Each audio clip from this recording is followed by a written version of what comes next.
Yes, yes, yes. It's Raphie Dawkins with the Combat Radio. Hello and welcome. You are in tune to Boxing Talk with Raphie 262. And yes, it should have come up on the screen right there. Okay. You know what we've got to talk about. You know what we've got to get into. This week, there's been a lot of naysayers, naysaying. All good, every bit of good information that comes out about Undisputed.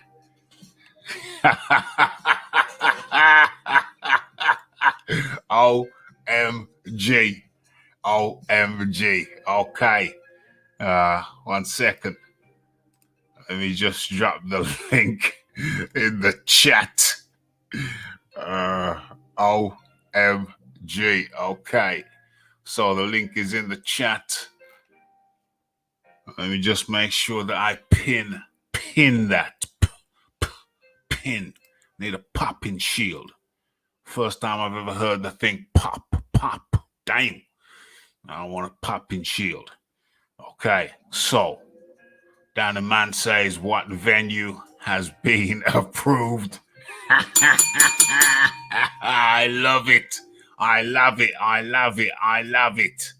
Okay, well, I'll be getting into that, no doubt. I can't join, man. I'm just asking. Yeah, I wasn't saying you was gonna join. You just triggered my memory. I needed to drop that shiznix in the place to be. Okay, so as I was saying, yeah, we're gonna get into that, Dan. Don't worry, have no fear. We're gonna get into that. As the news comes through, as the good news filters through. Last week there was been a lot of negativity. Well, there's been a lot of negativity throughout this thing, throughout this process, the Undisputed process. From the outside, or the onset, there have been naysayers galore. And but Eddie Hearn has come through this week, like I told you he would last week. You don't think he'd let this damn thing slip through his fingers, do you? You must be out of here. If you thought he was going to let this thing slip through his fingers, you must be out of here. Your mind. Yeah, you see how I niced it up there? You must be out of your mind. And with each new revelation, you get more naysayers naysaying.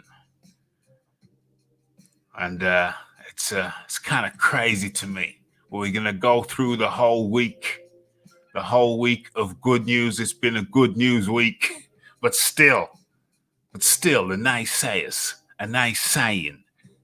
So let me take the saber to this situation and kill it. Kill the naysayers. Let's try and kill the naysayers. If the naysayers come in, they will get slew. I promise you. Okay? So, there you have fair warning. Come on in. Come on through.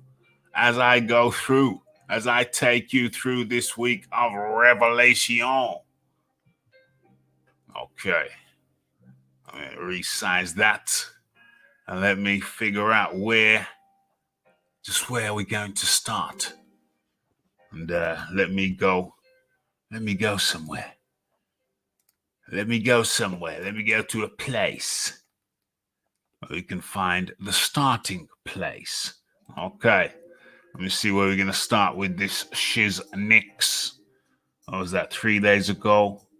How about we go back for 6 days? 6 days. This is awesome. Okay, let's do this shizzle.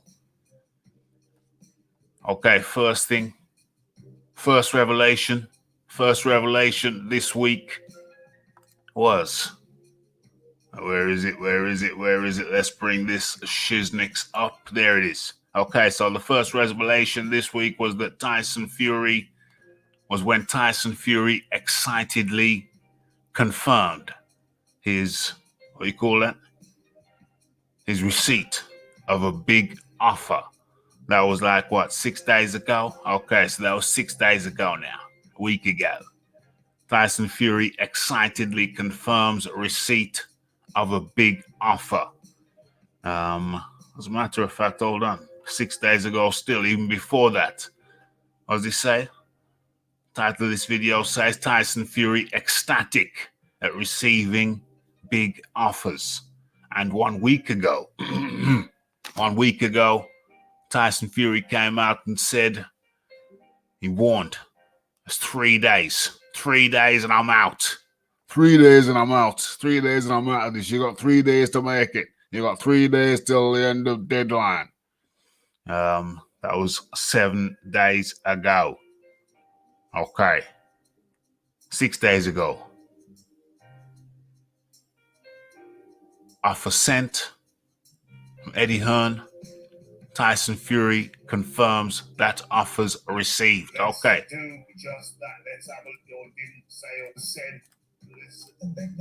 Okay. Okay. So as a matter of fact, rat-tat-tat-tat. Let me play this. Let me press share. Let me share this with you. Remember, this was a week ago. We're going through the week chronologically. Chronological order. Order. Okay. Let's go through this. Let's do this. You see that? Okay. Let's get the volume up on this and let's go.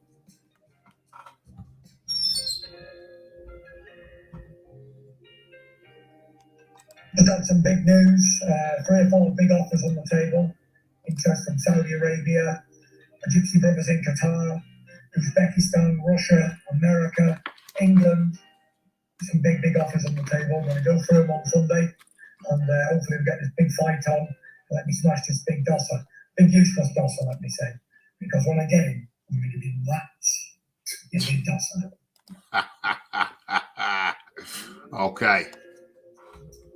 Okay, so that was, 6 days ago, 7 days ago. And Tyson Fury told us the clock was ticking. Okay, so let's have a look. Let's stop that. Hold on. Let me go somewhere else. Let me come. Okay, so that was 6 days ago. Let's stop sharing that. Boom. Okay, boom. All right, so 7 days ago, 7 days ago, 6 days ago, offer sent, offer received. Ecstatic, Tyson Fury. Okay, and then what do we have here? What was the next bit of news? Okay, that's it. 4 days ago, breaking news. First official undisputed offer is in, says Eddie Hearn. Okay, as a matter of fact, rat-tat-tat-tat. Let's show that as well.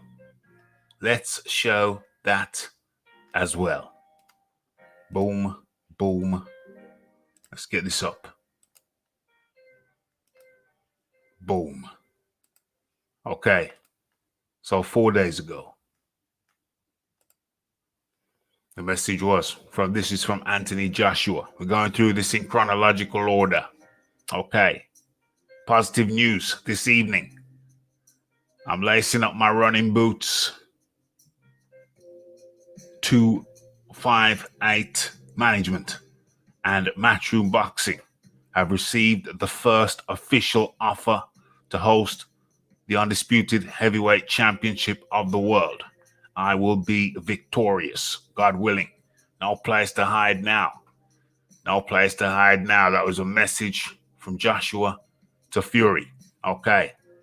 Stop sharing that. That was 4 days ago. Okay, and let us move on. We're doing this in chronological order. So the offer was sent. Anthony Joshua received. And what did he say? Yeah, just read it out. There it is. Boom, boom, boom. Okay. First official offer received. And then where did that leave us? Where did that leave us? Oh, yes. Boom. That brings us right up to date. Let's have a look at this. Let's have a look at this here. Anthony Joshua and Tyson Fury have an approved offer for undisputed world title fight this summer, says promoter Eddie Hearn. Let's share that. Boom, boom, boom. Okay, so that's now up on the screen. We're doing this in chronological order. Let's have a look. Boom, boom, boom. The return of James Jamerson.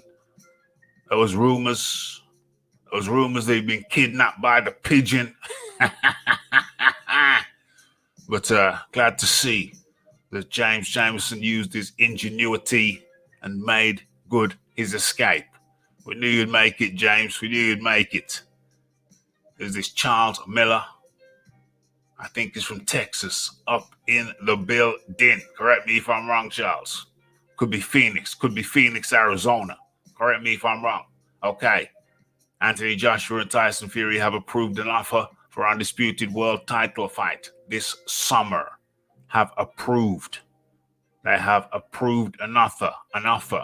Both sides have approved the site offer that they want to go with. And now we're just finalizing the site deal. And we're in a great place. So, to be clear, they have accepted and both agreed on the site. Okay? Oh, Florida. Dang, Florida. Down south. What's going on here? Okay. Yes. So, an offer has been approved. Venue has been approved. And as we know, I think who was it that asked me earlier on? What venue has been approved? Well, you don't need to know. You don't need to know what venue has been approved. You just need to know that a venue has been approved. Are you telling me you didn't know? Are you trying to tell me you didn't know, Dan the man, that a venue had been approved? Well, just the reason I delayed it. The reason I delayed answering the question is so that I could bring it up on the screen so you could see for yourself. Let me just read it again, just in case there's some kind of ambiguity. Anthony Joshua and Tyson Fury have approved an offer for undisputed world title fight this summer. Both sides have approved the site offer that they want to go with. And now we're just finalizing the site deal. Okay, so the site, that's the venue. So the venue has been approved by both parties. So what venue it is, well, that's not for anyone to know just yet, is it? They're still finalized, still doing the deal, they're still tidying up the things, still making it right. But what you need to know is that a venue has been approved by both sides. Okay, very, very important. So we've got that one in. We've locked that one in, yeah? Everybody's got that one in. Everybody's locked in. The shizzle is still dragging on. Boxing is, well, you know, I mean, hey, you're not going to be saying that on the night, are you? Come the night, come the celebration. And I'm sure you're going to be very, very, very, very happy with the shizzle. Just something we got to go through. Florida. Yes. Okay, who else we got? We got the Iron Kong up in the building. And T White shouting out, giving out shout outs like it's some kind of DJ. Okay, so that brings us up to, let's stop sharing that. And I'll go back. Okay, so where are we up to now? So we've gone through this week in chronological order with each new development. And that is the latest development. Of course, we've all seen the fun development. Is it true? Is it real? Is it true? Is it real? Or is it just some... Undisputed. Or is it just some jinx? Tyson Fury and Undisputed. Is it just high jinx? Well, okay. Let's bring you up to date with the very, very latest bit of development. And then I'm going to put it all together and tell you what it all means. From my perspective, of course. Okay, so what's the latest? Let me share my screen once again. Boom, boom, boom. Okay, so this is the last development. Then we're going to put it all together. We don't know about this one. Is it just a joke? Is it just a joke? Hold on, let me line this thing up properly. Now I'm going to put everything together. These are the ingredients, and I'm going to tell you what the sum outcome is, according to the Raphie. Okay, am I sharing? Okay, let's get into this. Let's go. Without much further delay. So it's a deal shop to have the sack. Nice. OMG. This story is no longer available. What's going on? Is this... Are they calling it back? Are they trying to put the genie back in the bottle? OMG. So the question is, what the hell is going on? Hold on, let me see if I can get it. Hold on. So it's a deal shop to have the sack. Nice. OMG. Sugar Hill not looking in the best of moods. I don't know, it's being fired while you're putting your shoes on. I heard some speculation. I don't know if it's rumor or speculation. I heard for at least a couple of weeks ago that Tyson Fury would not be using Sugar Hill for the Anthony Joshua fight. I don't know. I did raise it on my show as a possibility. I don't know. But now this comes out. Could be a prank or it could be serious. I've asked the question before. Is Tyson Fury using Sugar Hill for the Joshua fight? Well, it's certainly... This video has put the cat amongst the pigeons. Me? Dang. I'm just as confused as you. So it's a deal shop to have the sack. Yes. Boom, boom, boom. OMG. Yes. Dang. Strong words. Strong words. Sugar Hill. From Sugar Hill. Okay. Let me come back around. Let me centralize this shiznix. And let me restart the music.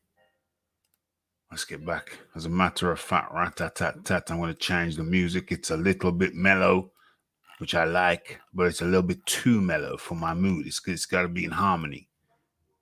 Okay. Yes. This feels a whole lot better. And joining us is the John D. Lee. John D. Lee, how do you do? Good, thanks, Raph. How you doing? I'm good, my friend. I'm good. We've had some good news this week, but still, the naysayers. So many developments, but yet the naysayers keep on naying. could say braying. But for all the good news, for all the optimistic news, for all the great news that we've had this week, like I say, every piece of good information that comes out, gets given out by Eddie Hearn. There's 10 pieces of, oh, but what about this? What about that? What if that don't work? Oh, that's going to be a problem. This is going to be a problem. That's going to be a problem. It is a constant shower. I put it to you. It's a constant shower of negativity. And like I said before, I think I know the reason why. I think it's primarily coming from Deontay Wilder fans. It's the Wildettes. The Wildettes are throwing up excuses, clauses, caveats, stumbling blocks of all manner of description. And it is constant and it is incessant. And, it struck me that this stream of negativity will only abate, will only cease once Anthony Joshua and Tyson Fury are actually squared off in the ring. That's the only time it's going to stop. Even the day before, people are still going to be coming out, crying, weeping, wailing, crying. They're still going to be crying. John Daly. I'm not even sure that the Wildettes will stop their negativity even after the fights happened. Well, I'm talking about the negativity and saying the fight's not going to happen, or this is this, that, the other. I don't think it's going to stop until the first belt. No, I think you're right about that. I don't think it's going to stop until the first, because I don't actually think it's got anything to do with these two fighting each other. It's got more to do with the fact that no American fighters involved. Oh, damn! So they just don't want it to happen. OMG! That's wow. Is that it? Could that be one of the factors? I think it's 100% definitely the factor. The factor. You're saying it's the factor, not a factor. You're saying it's the factor. Unfortunately, it comes across from the people that have this negativity that they can't cope with the idea that America isn't the epicenter of the universe. OMG. An announcement is imminent, says AK Super Dope. Tyson playing mind games, mine. Maestro AJbxng up in the building. What's going on? Robert Navarro says people talking about Showtime schedule like it's something big trash. Yeah, we got AJ versus Tyson. These channels be hating. Can't wait for the announcement. Hit that like button. 100%. 100%. While that's our delusional, just like their king. Oh gosh, I'm not trying to wild that bash, but we gotta say it like it is. I think this negativity is stemming from wild debts. John Fury says that he feels it's more like an American versus UK thing. John who, Raphie? John Dealey. You just said John Fury. Did I say John Fury? Yeah, you did. Well, you are part Irish, John. I mean, but I'm not sure the Fury is really classed as Irish, to be honest with you. Fair play. They haven't been Irish for a while. What's the grandfather's name? Gorman. Nathan. No. The actual. Bartley or one. Yeah, Bartley Gorman. So he's Tyson's granddad. Well, he definitely was Irish. Was not. No. You just said he's from Staffordshire. Bloody that hell. field that he had where he had his bag where he was always ready to take any man on. Yeah. Staffordshire. He was born in a field in Staffordshire. Bloody hell. When was the last time the Furies were Irish, for goodness sakes? Yeah. So, that's his maternal grandfather, I think. So, yeah, I'm not sure that they've been Irish for a very long time. Jeez, Louise. Dang. So they're going back to some historical shiznicks. Okay. So I think it's more cultural identity that's connected to the traveller community, not necessarily Irish. Yeah, I get you. Because they're Catholic. So as soon as you become Catholic, that becomes part of your identity. As Irish as leprechauns. So you're trying to tell me now that leprechauns aren't supposed to? I don't even know what a leprechaun is, to be fair. So you know what a leprechaun is.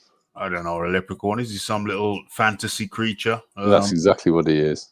Yeah, but I don't know what he looks like. What does it look like? You do, like little pointy hat, ginger beard. Oh yeah, like a gnome. Yeah, but the difference is they live at the end of the rainbow and they're in charge of the pot of gold.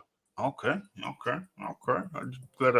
don't know. I didn't actually know that, but yeah, I knew it was some kind of mythical thing. They don't have the gnomic fat belly, but that's about the difference. I can visualize one now. And they wear green. Is that correct? Yeah. Okay, I can kind of visualize one. Okay, so what's the name of the show? Let me think this through. Okay, so venue approved. What have I done? What have I set? What have I set out to achieve with this show? Okay, what I was setting out to achieve is to go through step by step, and I've gone through step by step. I've gone through from 7 days ago when. Hold on a second. Let me go back with this. Yeah, I've shown that I've gone back to 7 days ago. 7 days ago, Eddie Hearn. Was it 7 days ago? Where are we? I'm just looking back on my back catalog here. 7 days ago, Eddie Hearn said that, yeah, we're on the verge. Or at least 2 weeks ago. And then 7 weeks ago, Tyson Fury said the clock's ticking. You got 3 days left. Okay. Eddie Hearn says, hey, be patient. And the day after that, when Tyson Fury got hit with a wave of negativity, when he says 3 days to go or else I'm out. A day later, Eddie sends over some paperwork and Tyson Fury says, yes, we've seen the offer. We received an offer. I've got offers in my lap and they're good offers. They're great offers. Okay. That was 6 days ago. What happened? Also 6 days ago, yeah, that's right. Tyson Fury excitedly confirms receipt of big offers. He's going to go through them and pick one. Tyson Fury's words. Okay, 4 days ago, breaking news. First official Undisputed offer is in.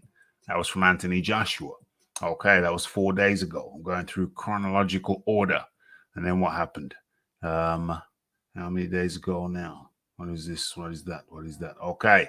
Yes. And then today, Tyson Fury, Eddie Hearn, what was it yesterday? Eddie Hearn comes out with the news that an offer has been approved by both Tyson Fury and Anthony Joshua. An offer has been approved. An offer. What is in the offer? Well, the venue is in the offer. What's my screen saying? Yeah, the venue is in the offer. And with each venue comes a date range. A range of dates. So once you got the venue, you kind of got the date. What is the date? Late July. Andy McCracken's got to be at the Olympics for, I think, what did I write it down? Have I got it written down in front of me?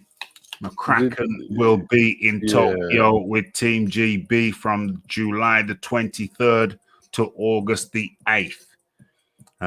So obviously that is a consideration. McCracken being Anthony Joshua's head trainer. So that's one of the reasons why timing is a factor, very important factor. But anyway, with venue comes a date range. So they've got a venue. We don't know the venue, but they know the venue. A venue has been agreed on. And so what I'm saying to you is that once they've got a venue, they have a date range. John D. Lee. Yeah, John Fury was putting that out as a reason to not have the fight in Saudi because Hearn has said the Saudi date is the 24th of July.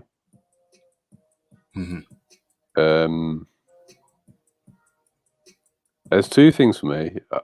I'm not sure McCracken has to be in AJ's corner. No, I'm not sure either. The two people who I think are handling his training are Angel Fernandez and Joe B. Clayton.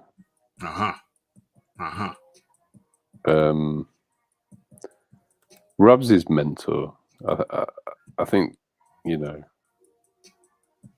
they have a relationship based on trust, not necessarily based on Rob's ability to train him, which is a good thing.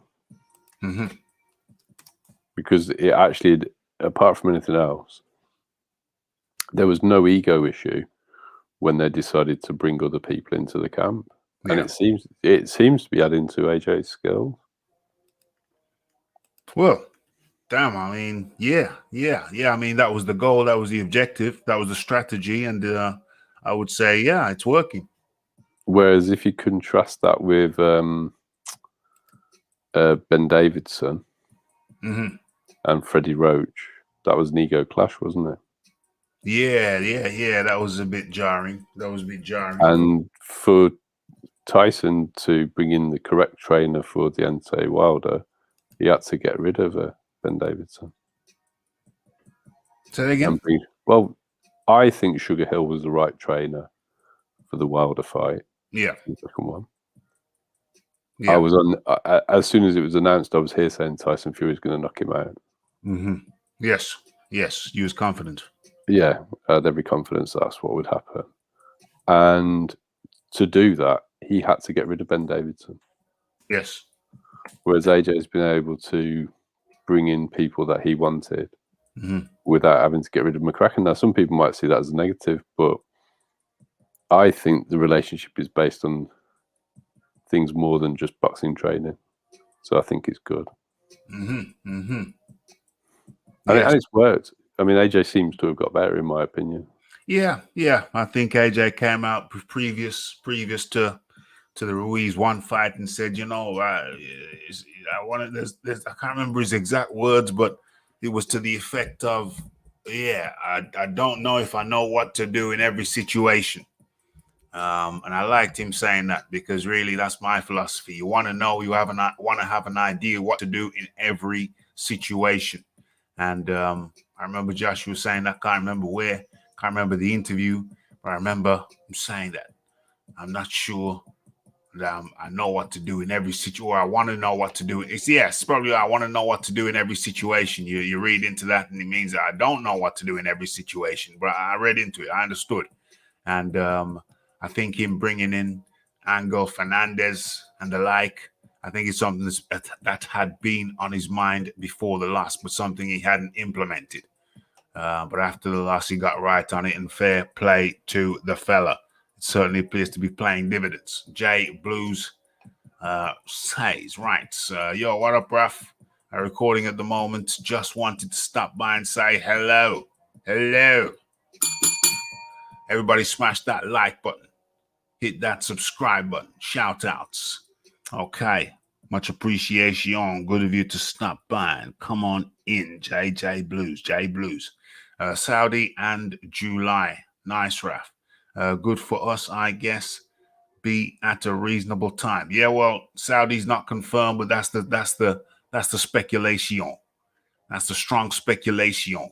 Did you hear Sporting Icons on it today? Nope. He's claiming 100% it's Saudi. Well, I think he's got an inside track. I think it's most probable, most likely. Well, I've been saying that for a long time, but it's not been confirmed, has it? Not been confirmed. I'd like to know if he's got a genuine source for that, but he didn't really give much away. I listened to it. Yeah. All he was saying was he was confident, and he's put videos out before that it wouldn't be Saudi. Oh. And he's now heard that it will be, but he's not giving away his source. Well, okay, good for him. Well, I think to me, over here, I think the preponderance of views was that it would be Saudi, just on a pure logical, common sense basis. I mean, it's a bit of an economic crisis going on right now, and so really you have to go to cash rich countries, and Saudi's always been up there. Saudi, where's the other place? Begins with B, where Daniel Kinahan is. I keep on forgetting what it's called. Bahrain. Bahrain. No, it's Qatar. No, it's the place where all the rich people go. The Dubai. new Dubai. That's, Dubai. yeah, Dubai. Okay. Dubai. Not BD. Dubai. I always get it mixed up. So yeah, you have to be one of those cash rich, oil rich countries, in my view. And it's looking that way. I'm not saying it's a fact that it's going to be there, but it is looking that way. AK super dope. Reckon it will be confirmed by tomorrow. I don't know. Eddie Hearn says, give me a week. So I guess Tyson will be interesting to see. Well, he's promoting the Andrade fight, isn't he? Say that again? He's promoting the Andrade fight, so he's not announcing anything tomorrow. No. He's not announcing anything tomorrow. He said, give me a week. I want to be interesting to see if Tyson Fury comes out with another clock at the end of next week. Be interesting. I doubt it though. Marion G says, if the fight is in July, surely that means McCracken won't be with AJ because of the Team GB stuff in Tokyo. Well, his obligations, as far as I'm aware, as far as it's been said, is from July. What is this? July the 23rd to August the 8th. Well, the Saudi date is supposed to be the 24th of July.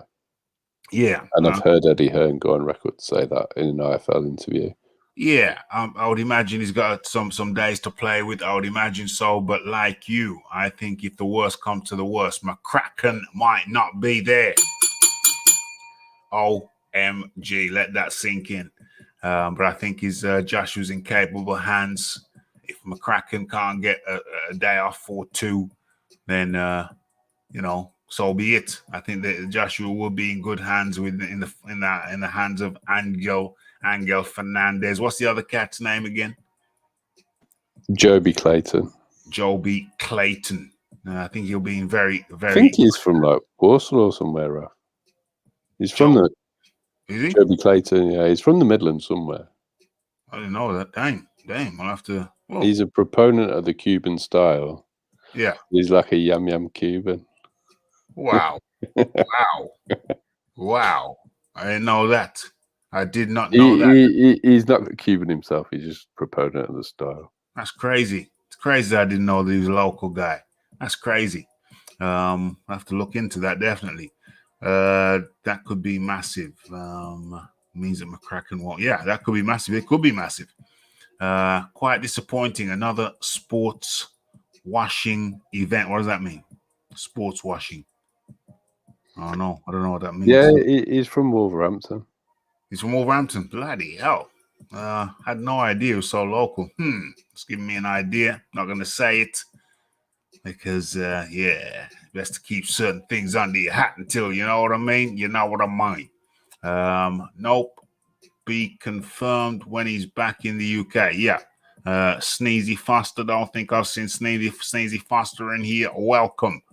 Smash that like button, everybody, if you're enjoying our dissection of the news week that has been focused on the Undisputed. And for those just joining us, we have a venue.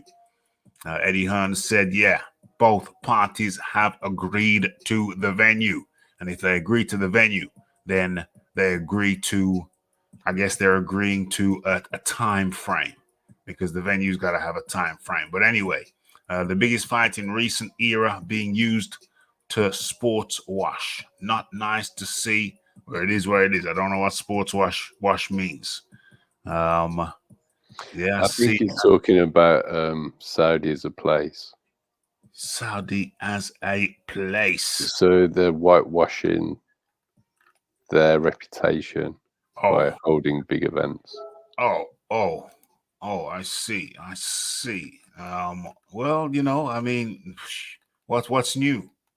What's new? Is that a new thing? I don't think so. I'm not sure which countries in the world are whiter than white. But Yeah. I think we'll Lily find white. that everybody's got blood on their hands. To be Yeah, honest. everybody's got blood in their hands, mate. Where do you want them to go? I mean, which country is Lily White? I've just reading an article. Should he gone to America? I was just reading an article. Was it reading? It wasn't reading. I was actually watching. I was watching a video earlier on, and it was of a piece of land, large piece of expensive real estate that was bought by a black family. Well, it was a man and a woman, black couple, young black couple. They brought it 100 years ago, and matter of fact, let me pull that video up because it was just popped up in my notifications, and I found it quite interesting. I said, yeah. I just said, yeah. That explains so much. They bought a piece of land in Florida on the coast, and the Florida, the Florida government ordinance, whatever, 100 years ago, took it off them. Just said that now belongs to us. But we got paper. No, we're taking it. We're taking it. Didn't even pay them for it. Just removed it. They may have paid them a couple of shillings, but they basically took it. I found it. 75 million beach property returned to family 100 years later. It's a prime piece of real estate worth an estimated $75 million. But who really owns it? Well, to find out, you got to go back 100 years. Jim Murray reports. It's a beautiful stretch of California beach. Manhattan Beach is famous for its sun-kissed sand and magnificent scenery, but it's marred by an ugly moment in history. A huge chunk of beachfront property was literally snatched from a black family in 1927. Charles and Willa Bruce bought the land and built a resort for black people in 1912. Allison Rose Jefferson is author of Living the California Dream. There was harassment of the Bruces for starting their business. Dwayne Shepard is a descendant of the Bruce family. They cordoned off the beach right in front of the resort so people could not get into the water. In the year 1927, the city of Manhattan Beach took possession of the land and eventually built a lifeguard station. The prime beachfront property is worth an estimated $75 million. Now, nearly 100 years after it was taken from the family, the city and county appear on the verge of finally giving it back. Now, 37-year-old Anthony Bruce, the great-great-grandson of the Bruces, finds himself the principal heir to the $75 million fortune. The Bruces would be the rightful owner of our land. These are the other descendants, the Bruce family today, as an historical wrong is corrected. LA County Supervisor Janice Hahn. This injustice against Willa and Charles Bruce weren't just against them. It was against generations of Bruces who most certainly would have been millionaires by now. After the Bruce family lost that property, they were barred from purchasing any new land in the area. OMG. So it's like they would just yank land. You're rich and you're black. Get out of here. Get the fuck out of here. Give me that land. Give me that property. Give me that car. Whose car is that? Give me that Cadillac. How the hell could you afford a get Raphie? Kill you. Raphie. We haven't hung you yet. How did you not get hanged? How did you not get lynched? What is going on? It's classed as un-American behavior. What is being black and rich? So you see the implications with this Shiznix. Is that but to be hold on. That much better here, Raphie, in all truth. Say again? It's not that much better here in all truth, to be honest. Well, the implication of that Shiznix, because I've read it before in different stories, read it oftentimes, or such. You're reading the story about this a rich black man in America, and next thing you know, what happened to him? Yeah, they yanked his land, yanked his assets, with some spurious reason. Trumped up. Well, there wasn't even any trumped up charges. They just took it. They could just take it. Now the implication is, you said, and then people say, well, hold on a second. I forgot what the topic is, but we just went on a tangent for some reason. I'm sure it's a good reason. Sports washing Saudi. The cleanliness of country. So that was common in America. Just yank a black man makes it good. What that? He's got some you got some property. What? You got more property? Who's got it? What? What? You got one of the what? Get out of here. Give me that property. Give me that land. Give me that car. What else you got? Oh, you got jewelry. How did we not kill you already? Get out of here. You can't buy. How did we not kill you already? You're lucky we didn't. What? Who allowed you to get rich? Well, look at what you were not even supposed to be able to read. It was against the law for you to read. What's going on? Look at what they did to Joe Louis. They charged him taxes for the purses he donated to the American forces that fought in the Second World War. And that's what put him into poverty. They couldn't allow him to be a rich black man. He was the first socially acceptable to all of America, famous, successful black man. Iron Kong, come in. The Iron Kong. Yeah, Raphie, we're in the house. It's 6:52 here in St. Kitts. It's about 28 degrees Celsius. A bit toasty still. I'm a bit annoyed because it's not summer yet, and I don't know why it's so hot. You need to get out. Get out and wash your mouth out with soap and water, Mr. Kong. Well, it was quite nice today if you stayed indoors, sunny. But as soon as you went outside, it was not toasty at all. It was sunny and cold. Actually, it was a first for me the other day when the sun was out and it was snowing at the same time. So that was a first for me. It was a sunny day. Before, yeah, it's the first time for me. It's a sunny day and it was snowy. So it's kind of crazy. Really crazy. Well, I'm not going to hold countries responsible for things that happened 100 years ago. Oh, only recently. What's the cutoff? What's the cutoff? You heard of George Floyd? What's the 100 years ago? What's the cutoff? I'm talking to Ruben as if he's got a mic. Okay, my bad.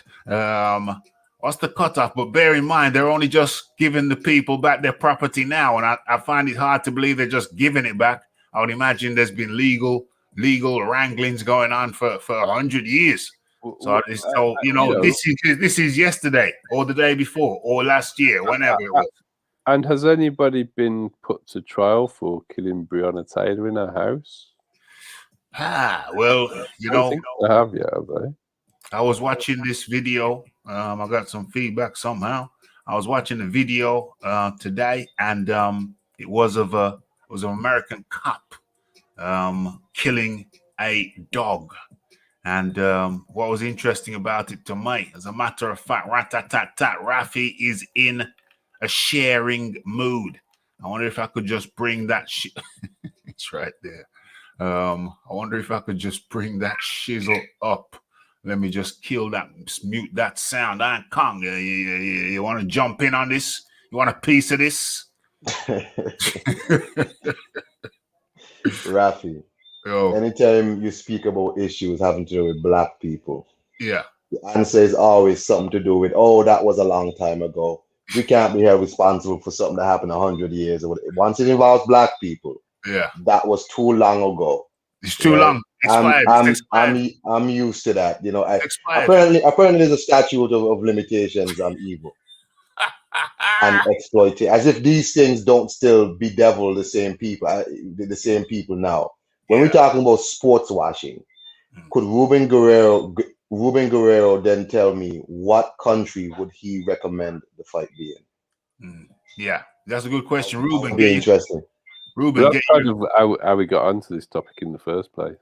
Because there isn't anywhere. Everyone's guilty at the end of the day. Yeah, certainly. It'd be hard to find a clean place, Ruben. It'd be hard to find a clean. Oh yeah, and I remember why I went to the Florida thing, because the Florida thing is oftentimes, Black Americans. They said, well, how come they haven't progressed? How come they haven't progressed in all that time? And the answer is, and that's just one fine example about the Miami situation, the Miami Beach, Manhattan Beach in Miami or in Florida.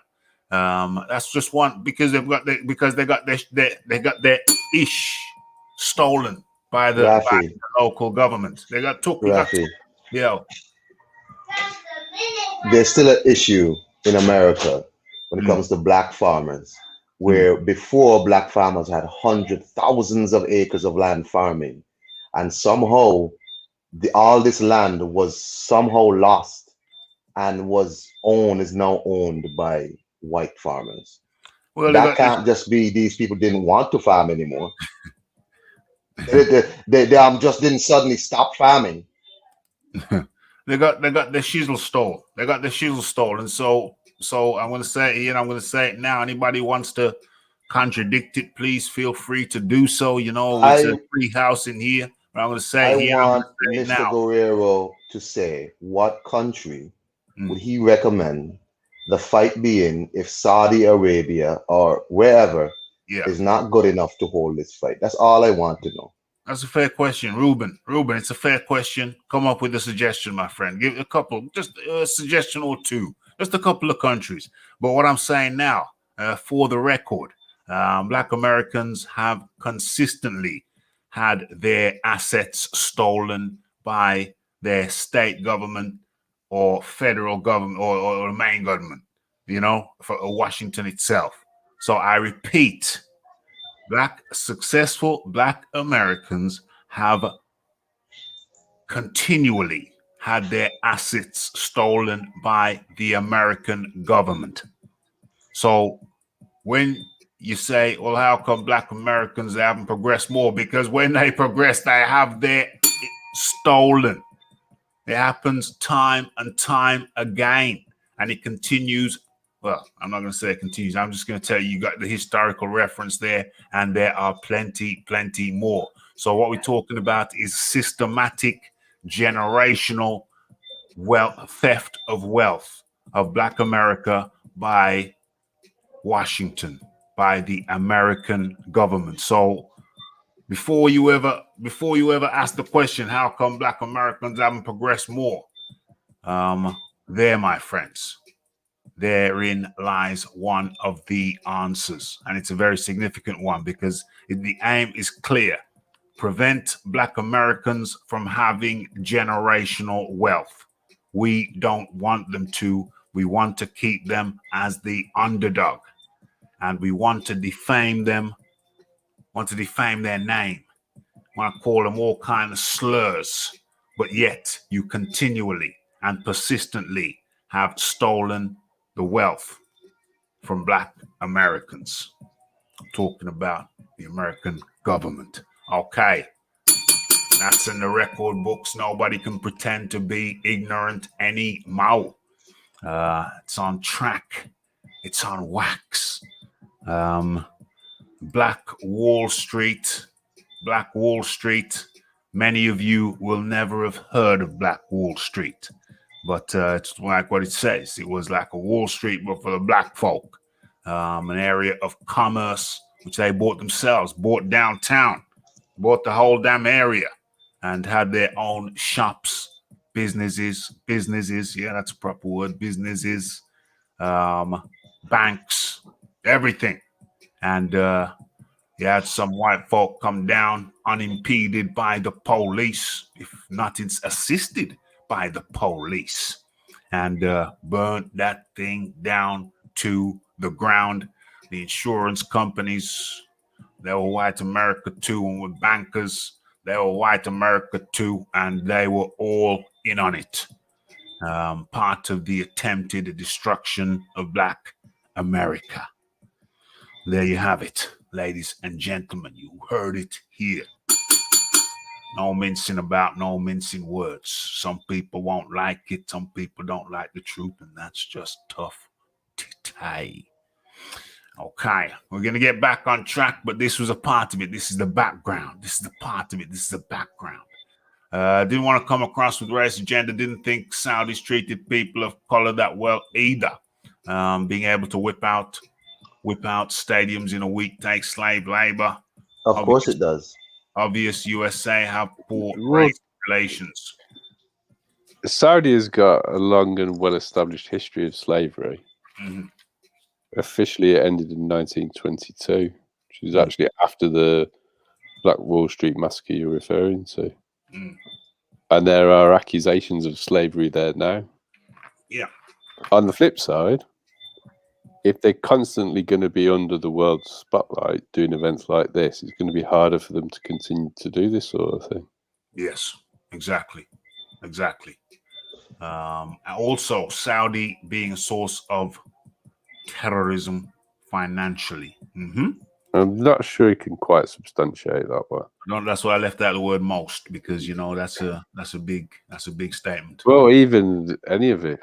Mm. Well, I think there's definitely a case for the I don't think the government is proactively funding terrorism. No, not the government. I don't think. So what wealthy individuals do in a particular country, who's to say there are any wealthy individuals in both the UK and the US funding terrorism? I'm pretty sure there are. Exactly. Guerrero, we're not going to hold you responsible for not making. Well, I wouldn't say that. I'm not saying it makes no sense. I ain't saying that. It makes a lot of sense. Raphie, yeah. I still want to know. Oh yeah, where would he suggest I this fight take place? Yeah, which country? Which country, Ruben? Which country? Give me a country, man. Just give me two, Ruben. Give me two. I'm not badgering you or anything, but you get the point. I think the fight doctor's slightly wrong there. The Arab world has been enslaving. It's going a lot longer than the 15th century. A lot longer than the 15th century. Yeah, a lot. The Arab invasion in the 7th century. It's prior to that as well, because it actually predates Islam. Hold on. What I'm saying to you is, what he's talking about is usually the Islamic expansion. Yes, because that's when the large scale capture of Africa. I don't know what the fight doctor's talking about, because the 15th century is significantly a long time after the Arabic the Islamic expansion in the 7th century. But anyway, man, I want to know. The Sub-Saharan trade predates that expansion. I want to know. Oh, so he says the UK or the States. Hold on now. The UK or the States. Damn, Ruben, you gotta cut that ain't very clean, Ruben. Come on. Well, it doesn't really matter, does it, Raphie? That ain't really clean. Come on, Ruben. In his hands. There's a lot of blood on the hands there too, Ruben. Come on, man. Come on. And there certainly isn't. We're not a bastion of freedom today. So, in the UK, you mean? What you mean on a bastion of freedom? What do you mean? The UK is not that. We've got severe issues with institutional racism and other issues going on here. Okay. John, travelers' lives matter. Let's not That's not the one I was referring. That's not what I was referring to, Raph. But anyway, my bad. That's really not. I'm not sure how I'd categorize that issue. Anyway, we've gone into that. I think it's educational. I think it's good for the people to know. A lot of people that don't know, but if you come over here to Raphael Dawkins Combat Radio, you will know. Because we don't varnish the thing, we don't hide the thing, we just talk the thing, talk it out clear and unambiguously. Okay, so where we at? What's the point of the show? Venue approved. The venue has been approved. John D. Lee, the venue has been approved, but we still got the naysayers. John D. Lee's on mute. Maybe he's away from the mic. No, I was just waiting for you to finish. No, I finished, mate. Okay, so we've got the naysayers as well. We've got the naysayers. Venue has been approved by both parties. That's the latest word. Word. I think the Furies are adding flame to this fire of naysaying. I mean, I keep hearing Tyson Fury saying that I want we to step away from the mic for 60 seconds. So if you can go between yourself, I need to get a drink. So well, I was going to ask Iron Kong the question then. What are your thoughts on the negativity towards the likelihood of this fight actually happening? I'm not understanding why all the negativity. Like, okay, if some people are saying, you know, it might not happen next, it might be pushed a little bit. Okay, I get it. Hey, hold on for a second, John Dean. Hold on.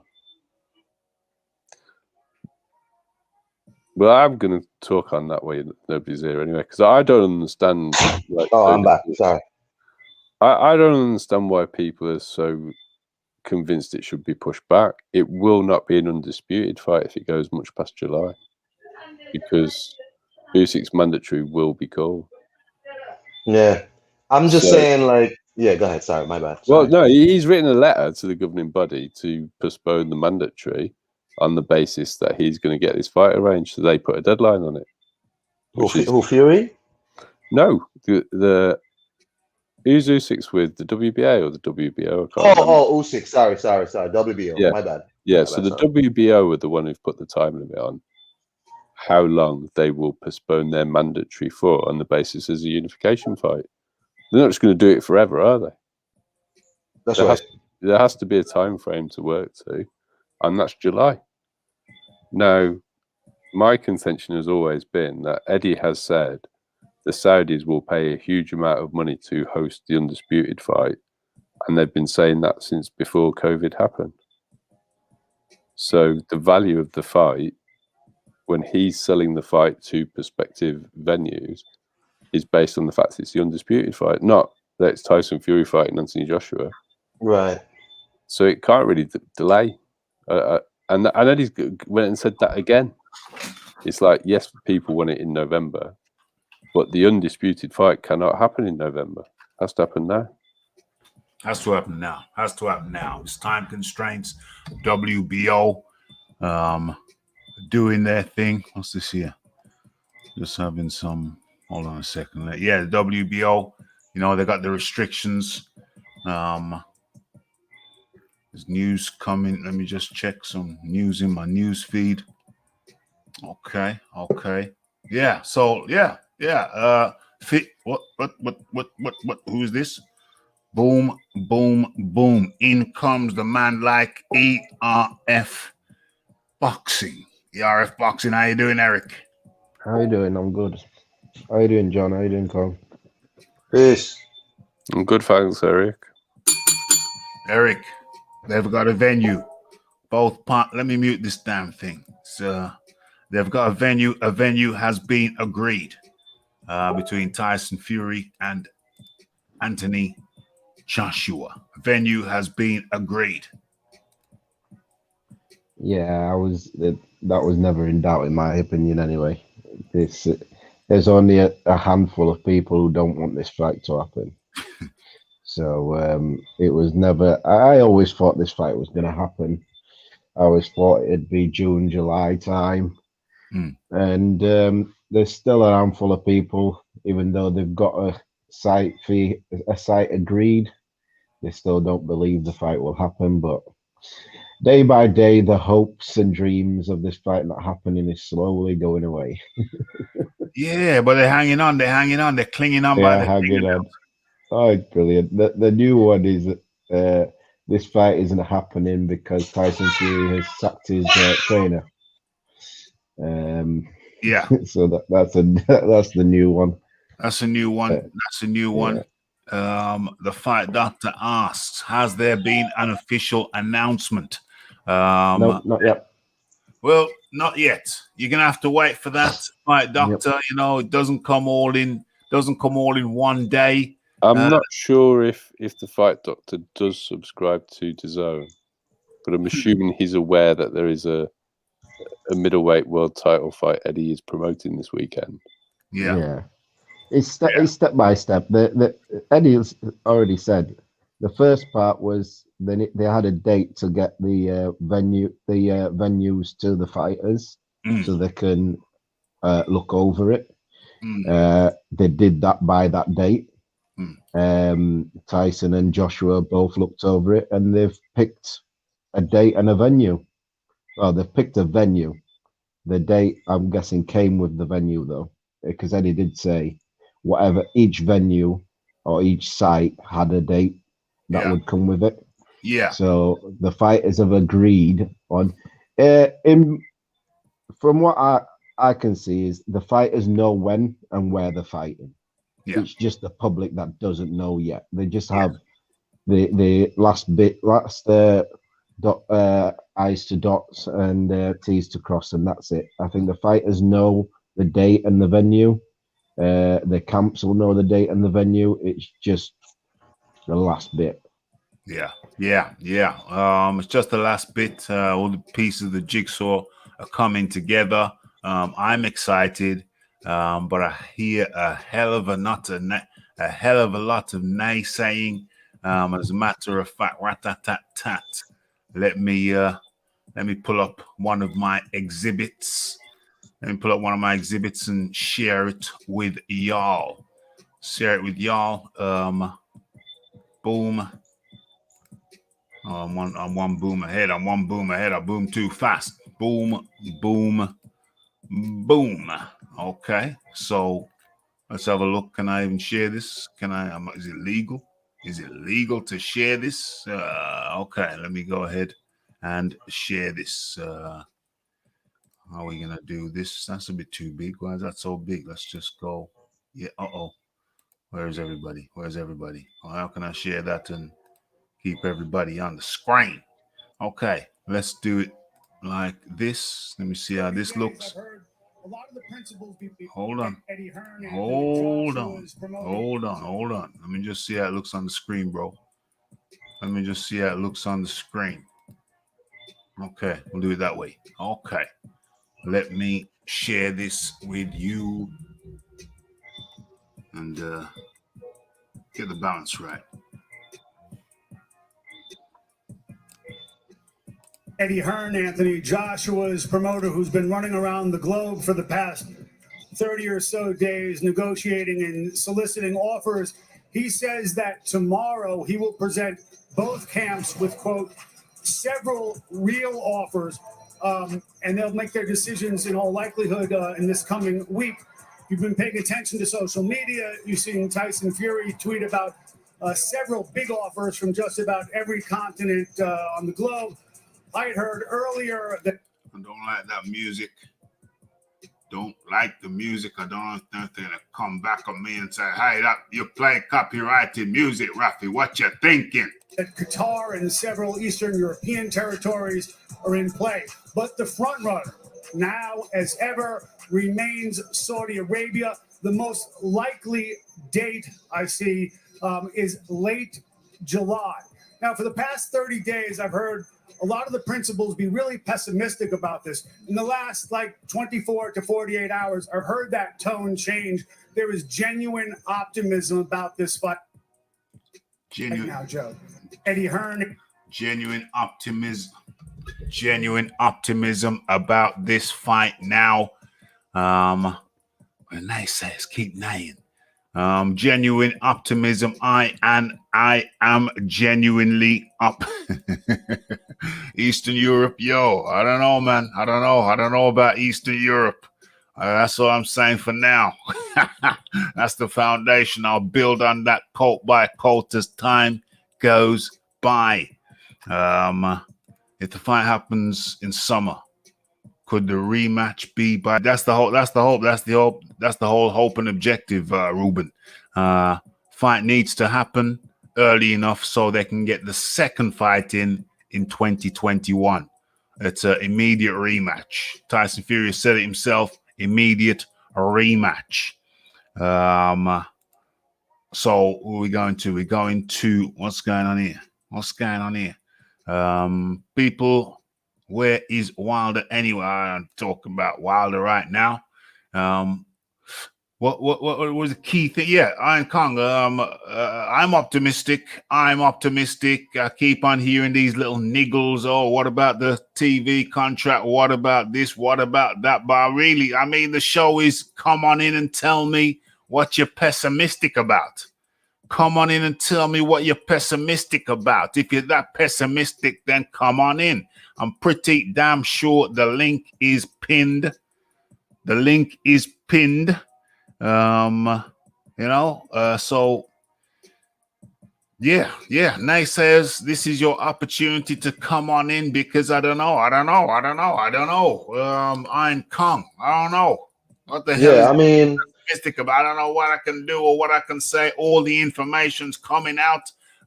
There is nothing that I can really be pessimistic about. They're building the damn thing, and it will be delivered in due course as soon as possible. I'm waiting for the pessimist to come on in and talk in here so that their points can be addressed one by one. You know the Raphie. You know the Raphie stance. You're pessimistic about it. You got doubts about it. You come on in.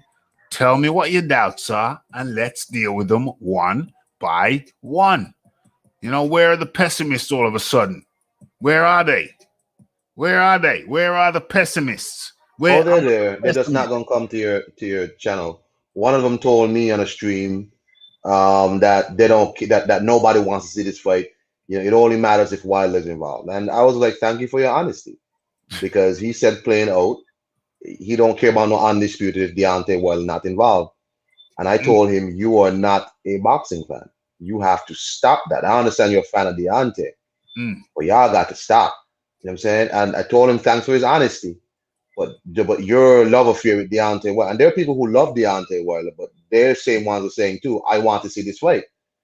So you have these ultra fans, ultra stands, who it's not about the sport for them. It's about personality worship, which is a problem.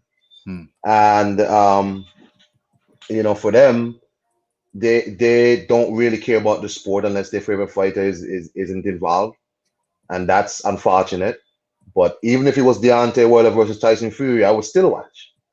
It doesn't matter. You have to support these sorts of things in the sport. You can't be, if Eddie Hearn's telling you I'm building, I'm working, encourage the man. Encourage the man. Say, yo, make the fight. Encourage the man. You know what I'm saying? Talk it up. I see people more hyped up over Tank Davis fighting for a fake WBA 140 belt. And this.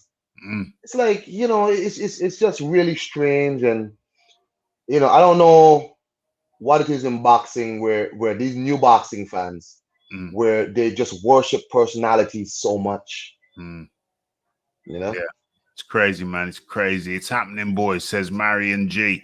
It's happening. I believe you. Us big boys boxing up in the building. I'm genuinely still hoping it happens in late July. But after being disappointed so many times over the last 5 years, it's hard not to be skeptical. I hear you. But I'm optimist. I'm optimistic. I'm very optimistic. You see, I'm all right with that view. Yeah. That's not hoping it doesn't happen. Yeah. That's different. That's hoping for the best, preparing for the worst. Yeah, that's perfectly legit. But he's not hoping it doesn't happen. He's not hoping, wishing, praying, his fingers crossed, his toes crossed. You know what I'm saying? But some are. Shahid Soli. Let's get back to this one. People, where is Wilder anyway? He's still hiding after only one loss. What a... Fury destroyed that man. Wilder is so much. He's mentally finished. I don't think he'll fight again. I think that's what you meant to say. I've had those thoughts. thoughts. I've thought he's retired. Somebody sent me a DM with this interview he did, a clip of an interview he did, and he was talking about how he has all these investments outside. He has a lot of commercial properties, land and properties, etc., etc. And I told the person in my DM on Twitter, why are you sending me this? I thought you were sending me this saying the man is announcing a fight. Oh, nah, you're showing y'all Wilder happy. He don't need to do all that. I'm like, bro, y'all serious, Dred? I thought you sending me the video that Wilder is fighting somebody. Not that, I'm a start a scuba diving team. So I don't care. Yeah. I mean, that's cool for Wilder, but I only care about Wilder as far as his boxing career. What's wrong with y'all? Yeah, I don't want. You don't want to see his investment portfolio. The thing is with Wilder, I believe Wilder will come back. Everything for Wilder is hinging on this arbitration, and he's not saying anything until the arbitration is over and the decision is made, because depending on how much, if he does get paid out and how much he does get paid out, will be according to who he picks to fight next.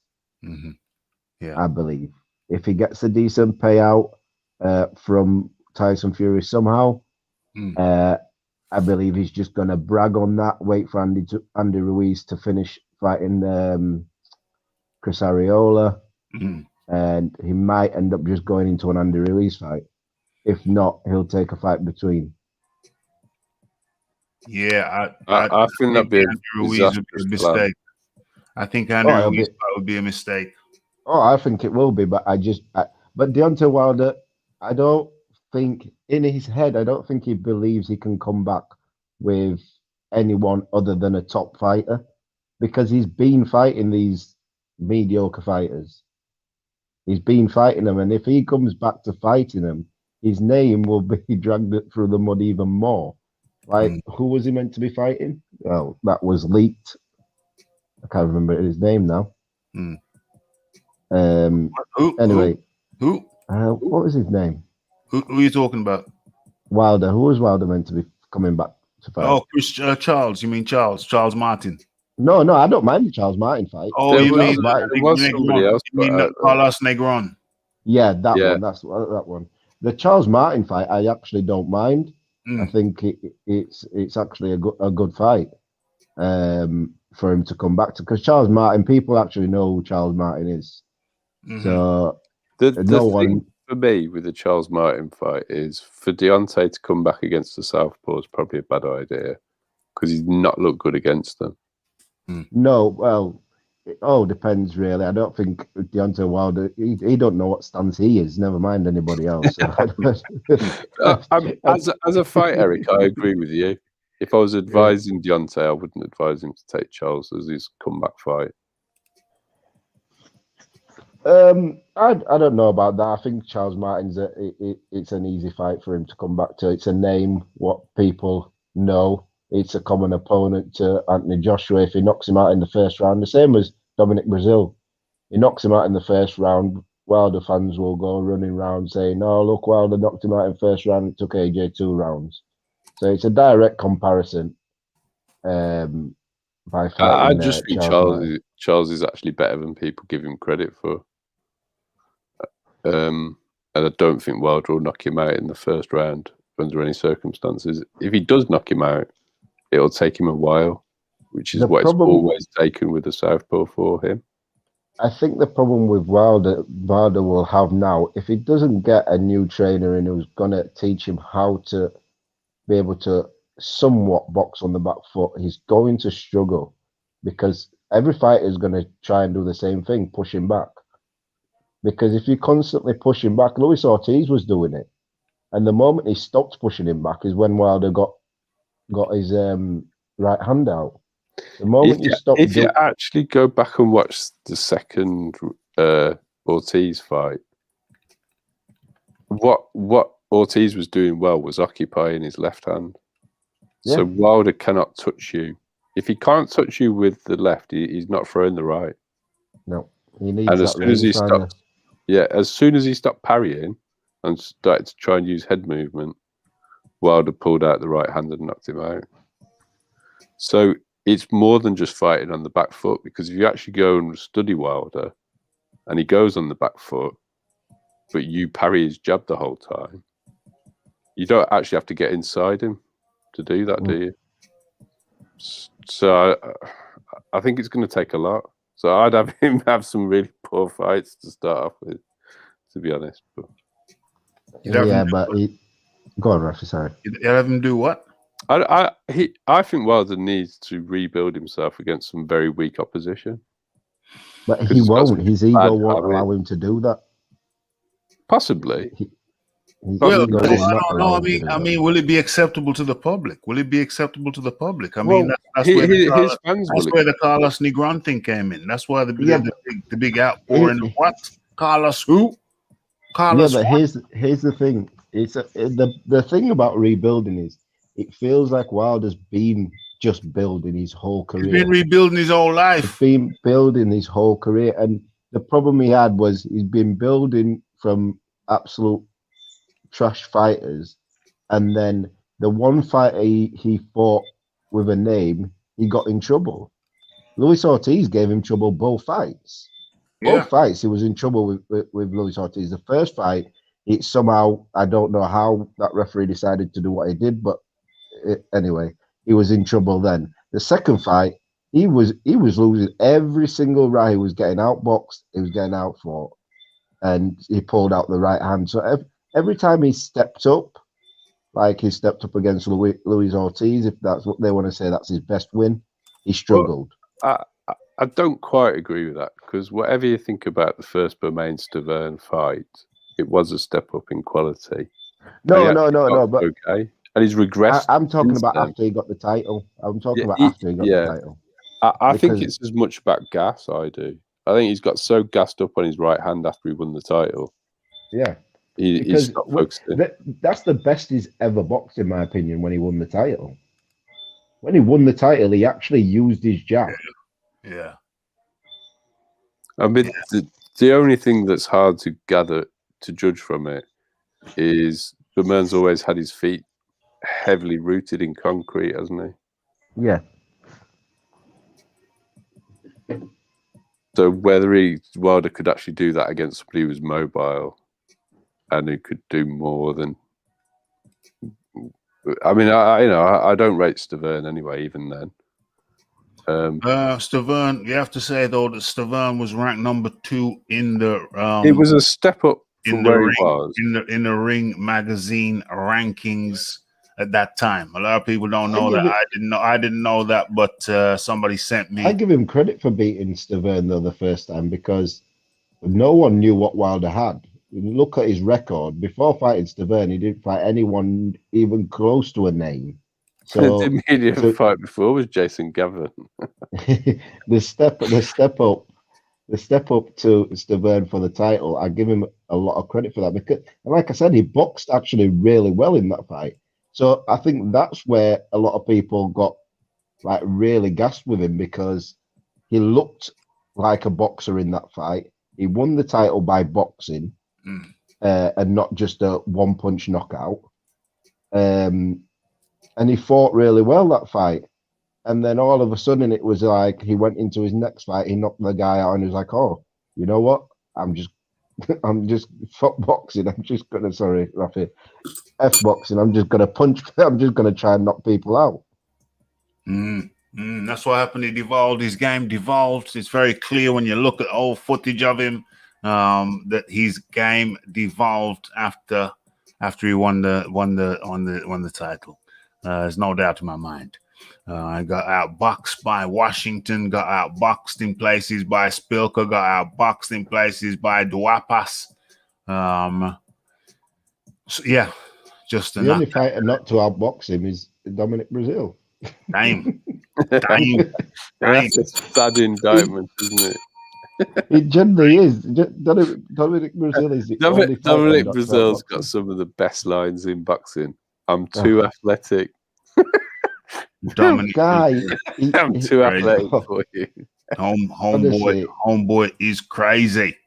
He's athletic. There's nothing about him that's athletic. Those are his words, not mine. Who did I know that. John. Who did Stavern beat to win the WBC title? It was vacant, and it was Molina. No, Ariola. Ariola. Ariola, Molina, Ariola. I don't get those two muddled up. Right? I also getting the think, opposite way around. I also think, to come to Wilder's defense, it don't matter who Stavern won the title against. At the end of the day, the title was vacant. Well, they won it and then it went vacant, didn't it? Something happened. I don't know. It went vacant, but that's got nothing to do with. Vitali retired. Yeah, it has nothing to do what with Wilder. He still had to step up and fight the number 2 guy in the division for that belt. Ultimately, the 3 credible names he has are Tyson Fury, Ortiz, and Stavern the first time around. Yeah, yeah. They are the 3 credible names on his resume. Everything else is pretty much dross. Dame. And the Ortiz one, I still don't. The Ortiz one really irritates me because Ortiz was a boogeyman of the division after beating Brian Jennings. He never beat anybody. If you actually look at Deontay Wilder's early resume and Ortiz's early resume, they're very similar, and it's partly because Golden Boy was promoting both of them. Yeah, trying to build hype jobs. That's what Oscar was trying to build, heavyweight knockout artist hype jobs, and that accounts for at least the first 20 wins they both have. Dame. Okay, we're heading over to Wolverhampton in the West Midlands, where we see John was kind enough to send me this article. Let's have a look. Okay, so apparently, let's read it. So from Wolverhampton gym to the top of the world with Anthony Joshua. Jeez. It's a funny thing. If it's the same gym he's talking about, then that's an interesting thing. Okay, what started in the summer with a surprise phone call ended in Saudi Arabia on Saturday night with Anthony Joshua back on top of the boxing world. Joe beat Clayton of Firewalk Boxing Club with heavyweight champion Anthony Joshua in Saudi Arabia. The 30-year-old, who's 30, delivered a master class to beat Andreas the Punch Ruiz. Okay. Joshua's performance was one to silence the doubters and inject new life into a career many were ready to write off. Okay, so watching intently from his corner was Joe B. Clayton, the Wolverhampton boxing coach who was among those who helped to mastermind it. For the past 3 months, the West Wolverhampton's in the West Midlands, by the way, so that's in the local area where West Midlands is what is that county? West Midlands, Metropolitan County of West Midlands, Raphie. Yeah. We live in the West Midlands. Wolverhampton is in the West Midlands, so it's kind of local. Or Wolverhampton is in the West Midlands, so it's kind of local. So for the past 3 months, Clayton, mute your mics, please. I can hear some audio. From the past 3 months, Clayton, who runs the Firewalker Club in Salisbury Street, has been part of Joshua's coaching setup.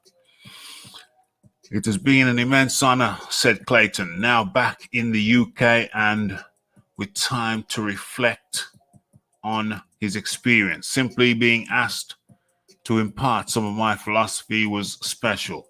It was an opportunity I could not turn down. It would be an exaggeration to claim Clayton was plucked from obscurity.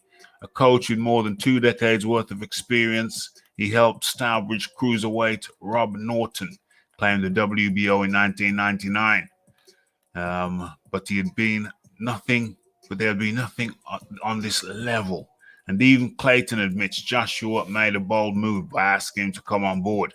I'm not a baby in the sport, far from it, but neither am I a recognized problem fixer. No doubt it will have surprised a few people. I think Joshua showed a lot of courage in his decision making. And it's a long article, but the point of it is that we got a local lad, which I didn't know.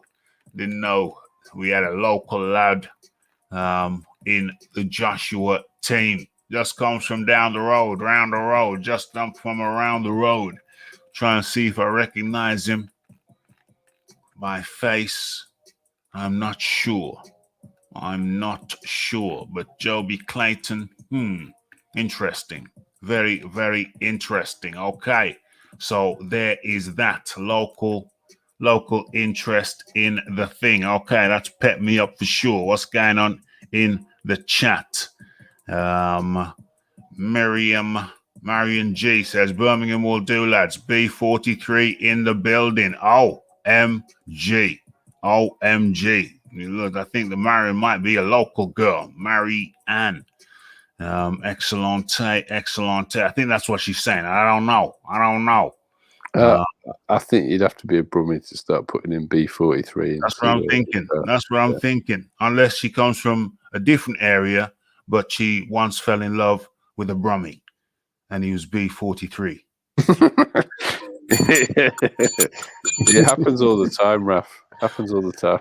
Marion, don't feel bad. You know, ladies often fall in love with us Brummie lads. It's just one of them things. It's just one of them things.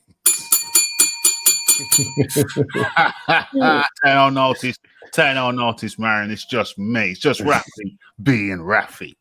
Okay, so what we're saying here? Billy Joe slapped Wilder with a piece. Okay, whatever. I heard it wasn't chicken. That's the funny thing about the story. It actually wasn't chicken. Ortiz gave Wilder problems. Okay.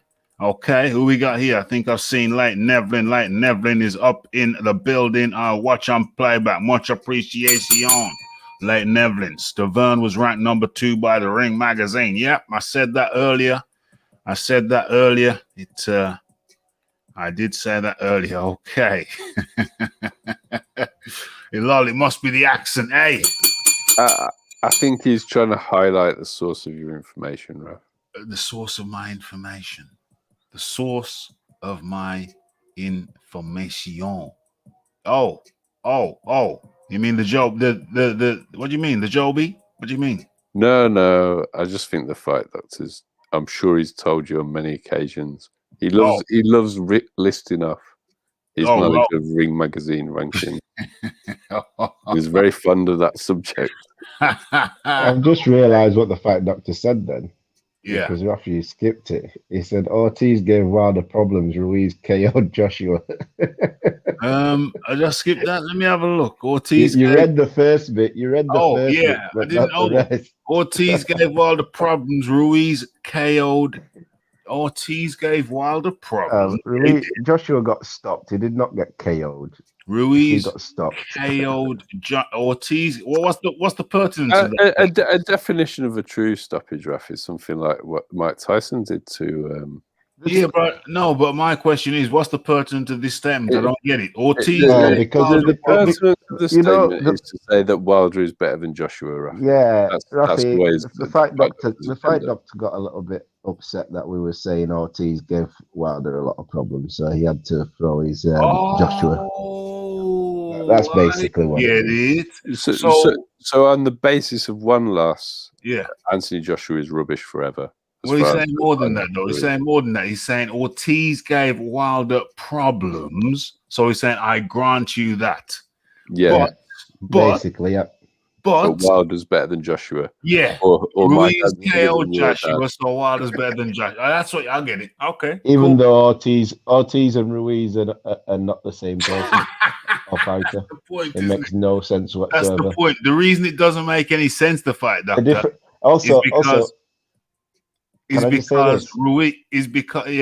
because Ruiz and Ortiz, just because the names sound similar, they have nothing. They're two totally different individuals. So you can't base Ruiz. You can't say, okay, so Ruiz gave Wilder problems, but he TKO'd. It doesn't make no sense. Yeah, there's this though. Both Ruiz and Ortiz fought for the title once.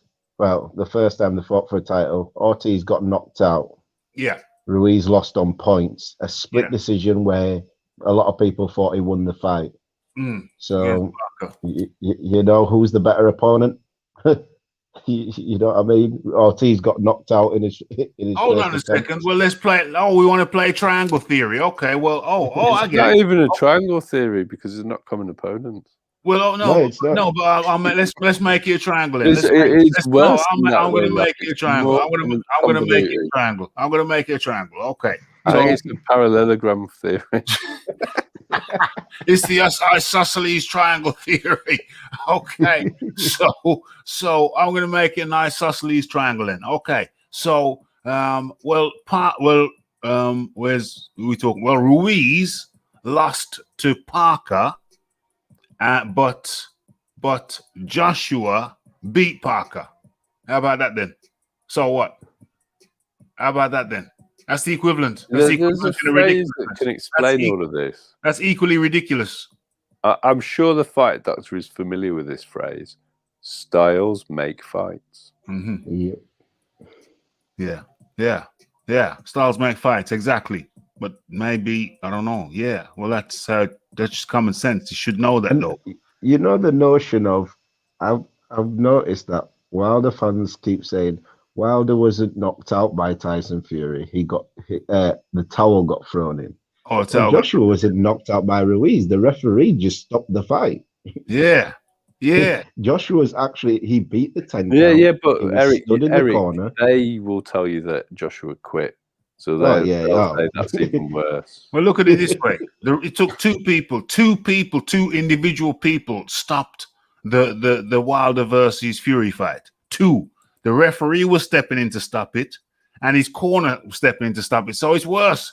There was a bunch of people. There was a bunch of people who wanted to stop the Wilder fight. The only person who stopped the Joshua fight, Joshua v. Ruiz, was the ref. But it was the ref and his corner that stopped. Look, the whole reason that they've got all this negativity towards AJ Fury is if AJ beats Fury, where do they go? Because they hate AJ for whatever reason, even though a lot of them seem to have an irrational support of the African American.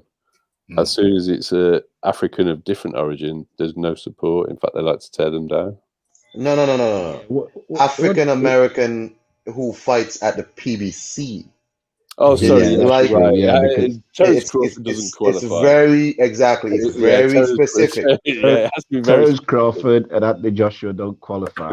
I forgot about Terence. Sorry.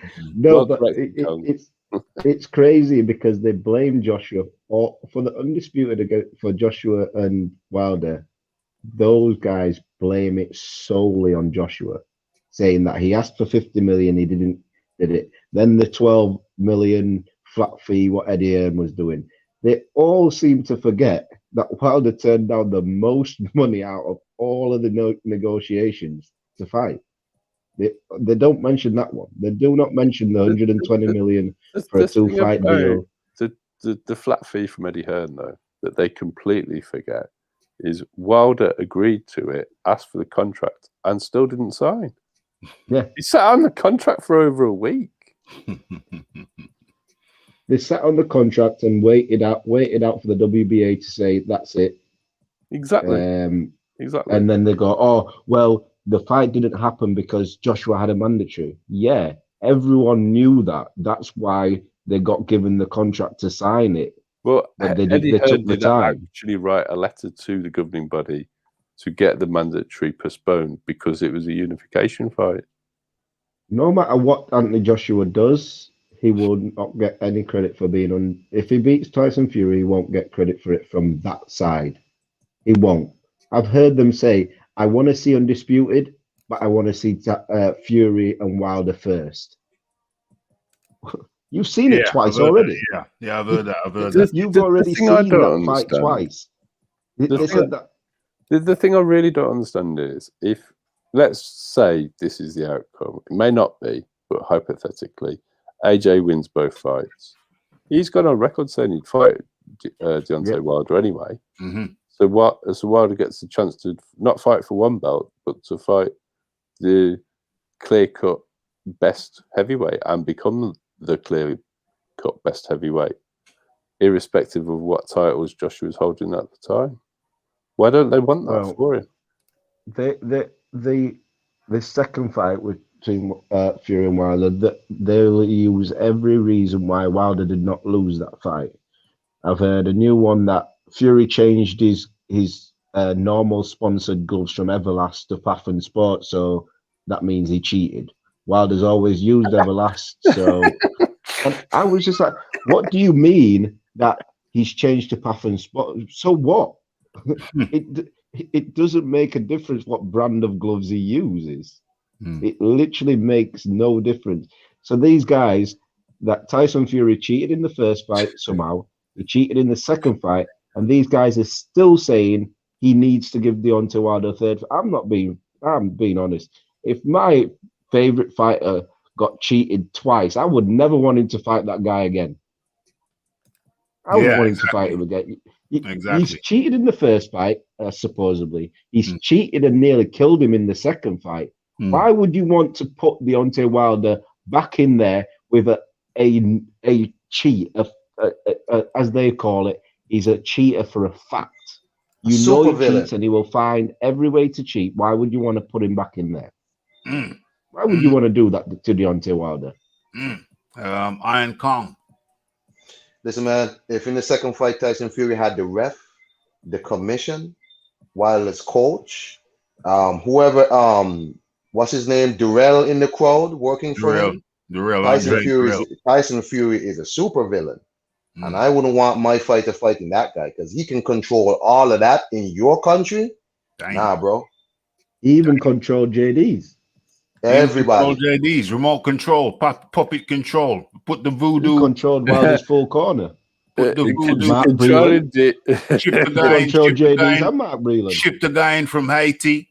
One of Staverne's cousins. And you know what they do in Haiti. You know that dust stuff. It's crazy. It's crazy to think that a set of grown adults, should I say, a set of adults cannot accept that in a combat sport where it's 1-on-1, any fighter can lose, and you just need to take the loss and move on. Take the loss and move on. Take the loss, digest it like Daniel Dubois, and get back in the saddle and move on. I don't hope that wasn't too much of a hardcore segue. Anyway, there's nothing wrong with the segue, Raphie. You got to get it moving sometimes. Hope you didn't hear the gears grinding into that segue, but never mind. We're there now. Okay, and as we move on, Daniel Dubois will return after injury against Bogdan Dinu on June the 5th. Where are we now? We're April the 17th. It's Saturday, April the 17th. April, May, June. Oh, you got a couple of months. It's got like, 7 weeks? About 7 weeks from now, he's going up against Bogdan Dinu. Okay, so where we at? Let me see how long this is for a start. I'll see how much I want to get engaged with reading this shiznick. So I just want to pick out the key points. Okay, so what? Daniel Dubois coming back to fight Bogdan Dinu on June the 5th. We know that Dubois, 23, sustained broken orbital bone and nerve damage around his eye. First career defeat on the 29th of November. So what's that? June? What did they say? June the 5th? June, July, August, September, October, November. Okay, so that's okay. So we'll still have 5 months after that fight to get up to the 1 year mark. So okay, he's in good time. I'm excited to be back in the ring, said Dubois. It's been frustrating not to be able to train in the gym because of this injury. A group of fighters, both past and present, said Dubois quit in the bout against Joyce when he stopped in the 10th round. Well, yeah, he took a knee, stopped, I guess. Yeah, call it what you will. Dubois responded by saying he hoped to return to the ring to prove those who accused him of quitting to prove wrong. Those who accused him of quitting. This is my chance to remind people of what I am really about, which is winning fights in a devastating fashion. What is this? I don't need to make any excuses for the Joe fight because everyone could see the issue with my vision. But Joe won fair and square, and we move on. Yeah, move on, move forward, move on. Time is on my side, but I don't intend to slow down my progress, and I'm more than happy to be returning to the ring in a big fight that puts me right back in the picture. Dinu has lost only 2 of his 22 fights, both to high-quality opposition in the form of Jarrell Miller and Kubrat Pulev in 2019. I respect Dinu and accept that he could provide a tough test, added Dubois. But I can only see one outcome, and that is with me leaving the ring with another major championship belt for my collection, because this is something to do with the WBA. Does it say that in the article? I don't see it say nothing about the WBA in the article, but it's oh yeah, it does. My bad. He will fight Romanian Dinu, 34 for the vacant WBA interim heavyweight title. So crazy. The WBA strike again. They said they were trying to cut down. They said they were trying to cut down the amount of their belts, but don't seem to be in effect. Eric, ERF Boxing. That is absolute ludicrous. Crazy. Wow. Crazy. How is he going into that fight coming off of a stoppage loss? I just generally mind boggles. That's just crazy. I honestly like Daniel Dubois, but that's crazy. That's baffling. Also, him being upset about people saying he quit. He did quit. It's not a bad thing he quit because his eye was messed up. Saying that someone quit isn't always a bad thing. He quit for a reason. He quit to save himself from more damage. Everybody associates the word quit to being a bad thing. It's not a bad thing that he quit the fight. He quit for a good reason, clearly. I think the comments are directed specifically for Dillian White. Yeah, well, Frank Warren asked for that, to be honest. Well, to be honest, Daniel had something to say about Dillian getting knocked out as well. So Daniel actually asked for it himself. So when was Bogdan Dinu's last fight? Sorry, John. Isn't it Pulev? No, it was Frank Bloomy. Frank Bloomy. He's had 2 fights. He's had 2 fights in Pulev. Osborne Machimana.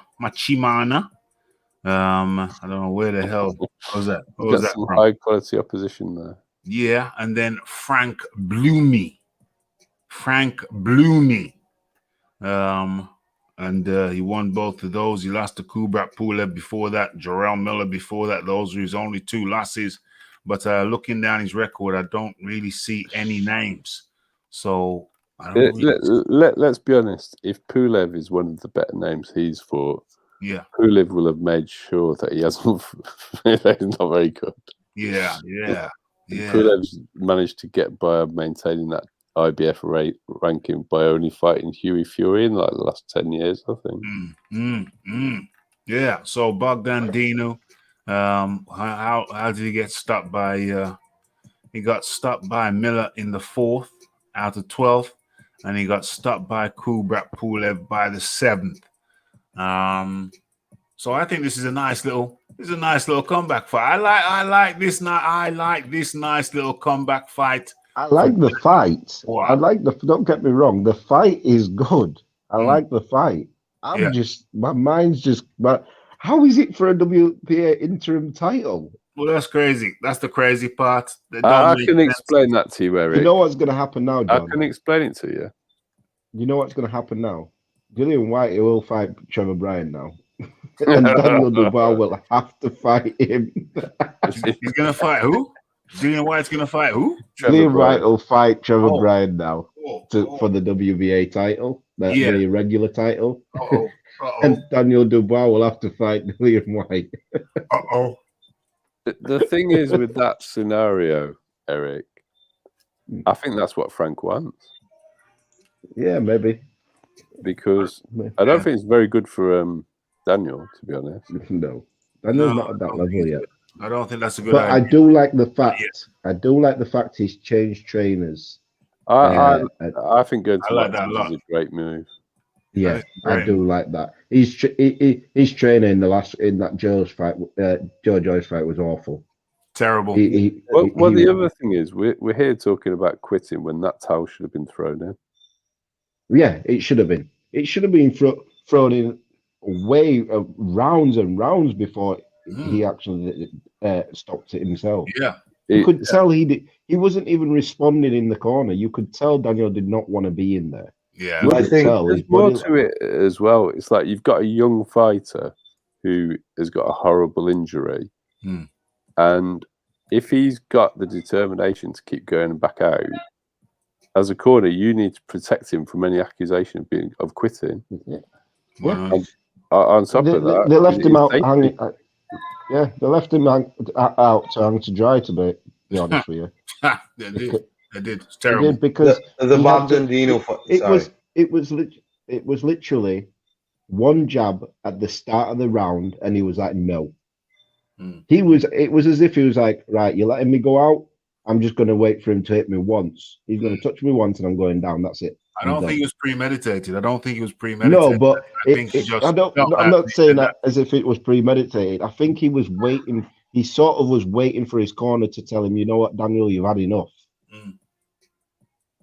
His body language in the corner wasn't great. I think he was waiting for his corner to be professional about it and be intelligent. Yeah, that's what I mean. I know that's what you mean. What I'm doing is breaking it down to component parts. So I think he was waiting for his corner to be intelligent about it and professional about it and take the intelligent course. But they didn't. I think on an instinctive level, he thought, "Nah, this ain't right. This ain't right." So I think on an instinctive level, he just thought, "Yo, I'm going to have to save myself here. I'm going to have to save myself here because they're not doing what they're supposed to be doing. So I'm going to have to take an executive decision here and save my damn career."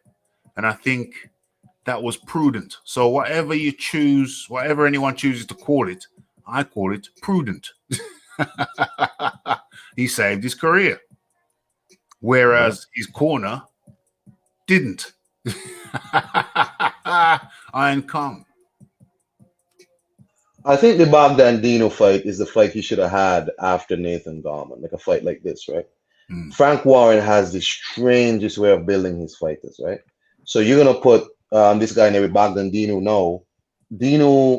I think I don't know if it was this stream or somebody else's stream where Bogdan Dinu had an absurdly high ranking in the WBA until people were questioning whether Bogdan Dinu would be the fight for Wilder coming back, because somehow Dinu is like number 3 in the WBA after beating. We say he beat Todd Bloomy, whoever he beat. Bloomy. What's Bloomy's name? Yeah, Blue fella. So what I'm saying is that Frank Bloomy. Frank Bloomy. My apologies to Frank Bloomy. My apologies. Sorry. So this was the fight he was supposed to have. Dinu will come out. He'll be fast on his feet, and then by the 5th round, he'll crumble. That's what Bogdan Dinu is. Literally a part-time fighter. He is a police officer. That's what he is. He's a part-time fighter. And he'll crumble, and he'll go away, and Daniel will look good doing it. But the problem is Bogdan does have a right hand. So because that's what he busted Kubrat Pulev open with, right? Yeah. So we're gonna have he is a big unit. You don't want to be hit by Bogdan Dinu. He can hit. That's not he does have a little bit of power. So it'll be interesting to see what strides have been made by Daniel in working with was Dillian's old trainer, right? Mark Tibbs, yeah. Mark Tibbs. It'll be interesting to see. However, Frank has started to put Daniel in the crosshairs of Dillian White.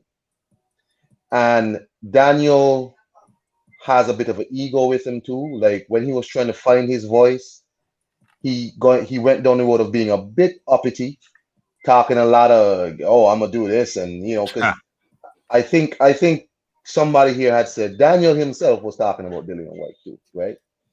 And he ended up, getting involved with Frank Warren when, Dillian White lost and joining that whole cacophony of noise. And it just became a problem. Now he's in the crosses of Dillian. And if Dillian, I think, would fight Daniel Dubois. I think he'll fight Daniel Dubois just to do something bad to him. And if Dillian White fights Daniel Dubois, it might be the end of Daniel Dubois' career, because Dillian is a really spiteful type of guy. I think he'll handle him. He'll handle him in a press conference. He'll handle him in the weigh-ins, and he'll handle him in the ring. Frank Warren is putting Daniel Dubois in a situation that he can't escape from right now. And that's not great. He's not ready. He's not ready. The worst part about it, Kong, is Frank's been trying to put him in this situation for over 12 months. Yeah. He sees the money from the Daniel Dubois Dillian fight as I think now he's happy to cash him out on that money. Oh wow. I actually think he's happy to do that after seeing him in this situation. Oh, it's crazy. It's crazy. It's Frank crazy. hasn't got much left, as in these fighters, and making much off of these fighters, because his biggest two hopes for his stable was Dubois and Yard. Yeah. And both of them went and lost domestic fights. Yes. Let's say they both lost domestic fights. The domestic in-house fights that they were supposed to win. Yeah, exactly. They were the quote unquote A side of the domestic fight. Like the other fighters didn't really get. Joe Joyce didn't. No one really gave Joe. I picked Joe Joyce to win that fight, but no one gave him much of a chance. They just thought he's slow. Were gonna. So he's slow. Yeah, I kept on saying, if he's so slow, how come he keeps on smacking fools in the face? Even Yard and Lyndon Arthur, even to this day, Lyndon Arthur, I think last week he was on the doing punditry, and they was talking to him about his the Yard fight, and they showed the highlights. And instead of showing the highlights of Lyndon using his jab well, moving out of range, they literally showed a full 30-second clip of Lyndon getting hit with right hands. Right hands. There was like, I think there was like 1 or 2 rounds where Yard won big at the end of late on in the fight, and they literally showed those sort of clips and showed Lyndon landing about 3 jabs. After Sonny Edwards was like, whoever put this clip together, what were you doing? Anyone would think this guy lost the fight. Damn. But yeah, you could see who they wanted to hit, and I think Yard's coming back as well, isn't he? The thing that I don't understand is it was clear that they weren't being brought along in the right way for both of them. Yep. And yet Frank had either convinced himself or just doesn't understand boxing. Yeah, let me just say this, interrupt you for a second. Bon qui. I don't know. Maybe a little bit hyped, but I don't know. I sense some hostility from you, my friend. Let's just kind of keep it kind of cool and mellow. Let's keep it kind of cool and mellow, if at all possible. Okay, no need to get kind of too aerated. Let's keep it nice and relaxed. Okay, carry on, John. Thank you. Yeah, I'm just surprised that someone who's been in the game as long as Frank has couldn't see the damage that was being done to Daniel and Anthony by matching them so softly. Daniel was getting completely gassed on that he's this indestructible machine on the back of beating Nathan Gorman. Yeah, and that's the thing though, John. The Nathan Gorman fight was the perfect fight at the right time for Daniel, and I've never thought Frank would put him in that sort of fight, especially how he was going around with Yard's career. And when he did that, I was like, oh, brilliant. He's put him with Nathan Gorman, he beat Nathan Gorman. Brilliant performance. But right, he needs to then go to the next domestic fight to build his name to carry on building. And then he went from Nathan Gorman to two fighters worse than Nathan Gorman. Tete and that Japanese guy that hadn't he fought Golovkin? Whatever his name. Fujimoto, hadn't he fought Golovkin? Yeah, he'd fought Golovkin at Fujimoto. He'd either fought Golovkin or he'd lost to somebody who'd fought Golovkin. I can't remember what it was. He was a super middleweight. He went from beating Nathan Gorman, which was a very good win at the time. It was a really good win, to fighting two worse opponents than Nathan Gorman. Like, at that point, that was Frank's chance to move him right and literally build Daniel and put him in the right fights. Yeah. And he didn't do it. For Tete. Let's have a look. Yeah, Ebenezer Tete and Fujimoto. After Nathan Gorman, he fought Ebenezer Tete, Kyoto Taro Fujimoto, Ricardo Schneiders, and then that was the 2-round job, and then Joe Joyce. So those three fighters, Nathan Gorman would beat. Yeah, I agree with that.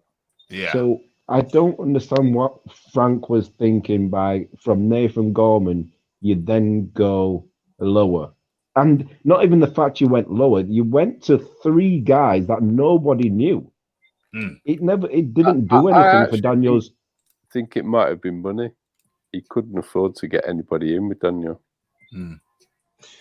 Fujimoto, I knew because he was a kickboxer. I remember him. He used to kickbox in K1, right? He was kind of a middling kind of guy. He wasn't no star or nothing. He was But when I saw him fight Daniel, I was like, "Oh, Frank is tripping."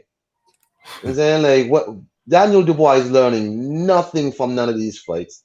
Again, because I remember Frank was like, "Oh, I'll put Daniel in now with Usyk. I'll put Daniel in now with Dillian." I was like, "Really?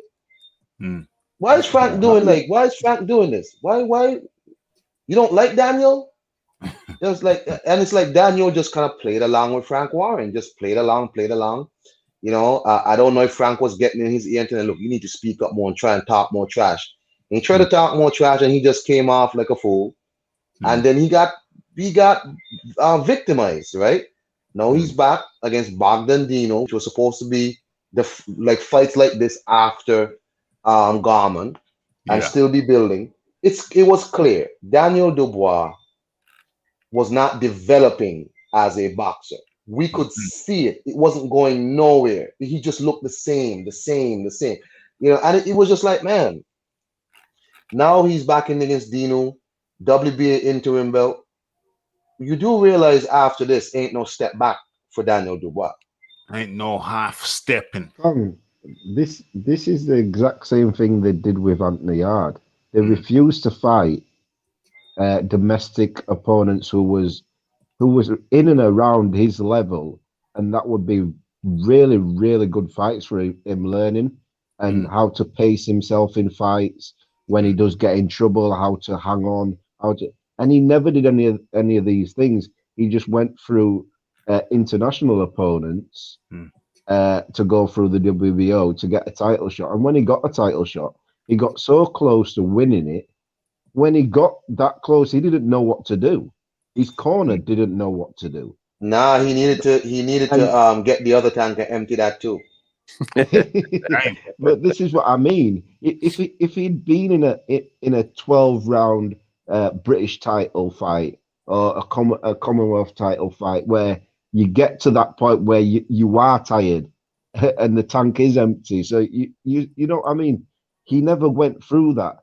Then he goes up to world level. He ends up losing. He goes back. He has some sort of fight. I don't even know why it's on BoxRec in Spain against, I don't know who it is. Yeah. And then Frank's like, right, now we're going to start matching you against the British fighters, which he should have been doing a long time ago. And then he goes and loses. So it shows you that he should have been fighting these guys a long time before. And that's his level. His level's not British level, not even, he's at British level. That's it. He's not at world level. And Frank basically finessed his way into getting Anthony a world title shot.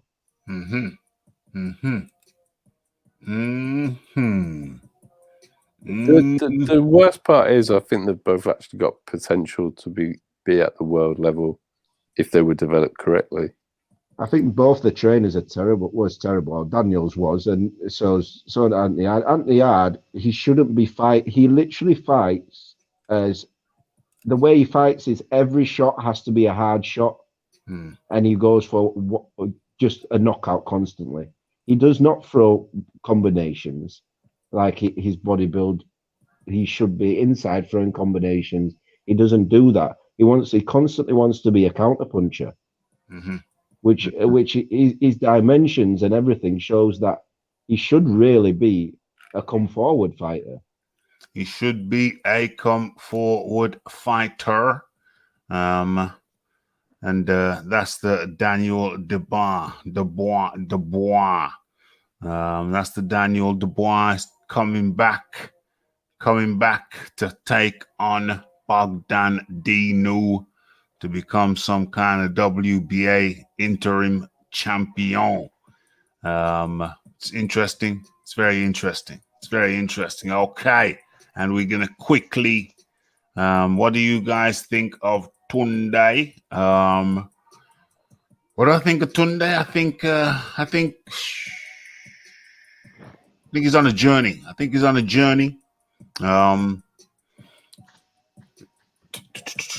What's the cat's name? Yard. I think Yard is big. He's big guy. He's breakthrough guy. Do I think he'll have another big boxer after Yard? Do I think Yard stays or goes? I don't know. I really don't know. I don't think Yard's said. Do I think Tunde will have another big boxer? Maybe. I don't see why not. But I think Tunde is kind of, yeah. Listen, it's a journey. He's on a journey. The only question is, Raphie, are Lions still in fact in the camp?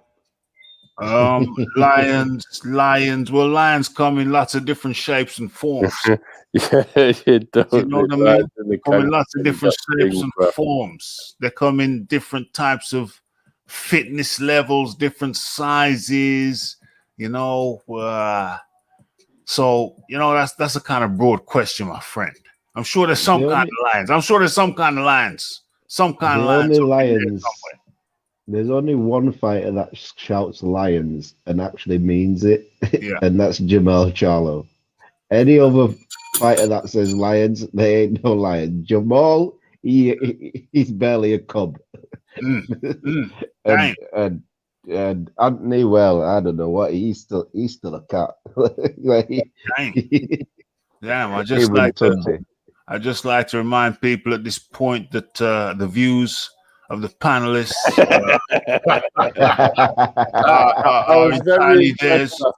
I was very impressed with your political statement. I didn't actually hear an opinion on Tunde. Yeah, I heard a lot of words. A lot of words, no point. Well, Raphie speaks in riddles sometimes, so sometimes you gotta listen to the riddles twice. You need to do what's best for you. You need to listen to it twice or maybe 3 times to get the fullness. My opinion on Tunde is he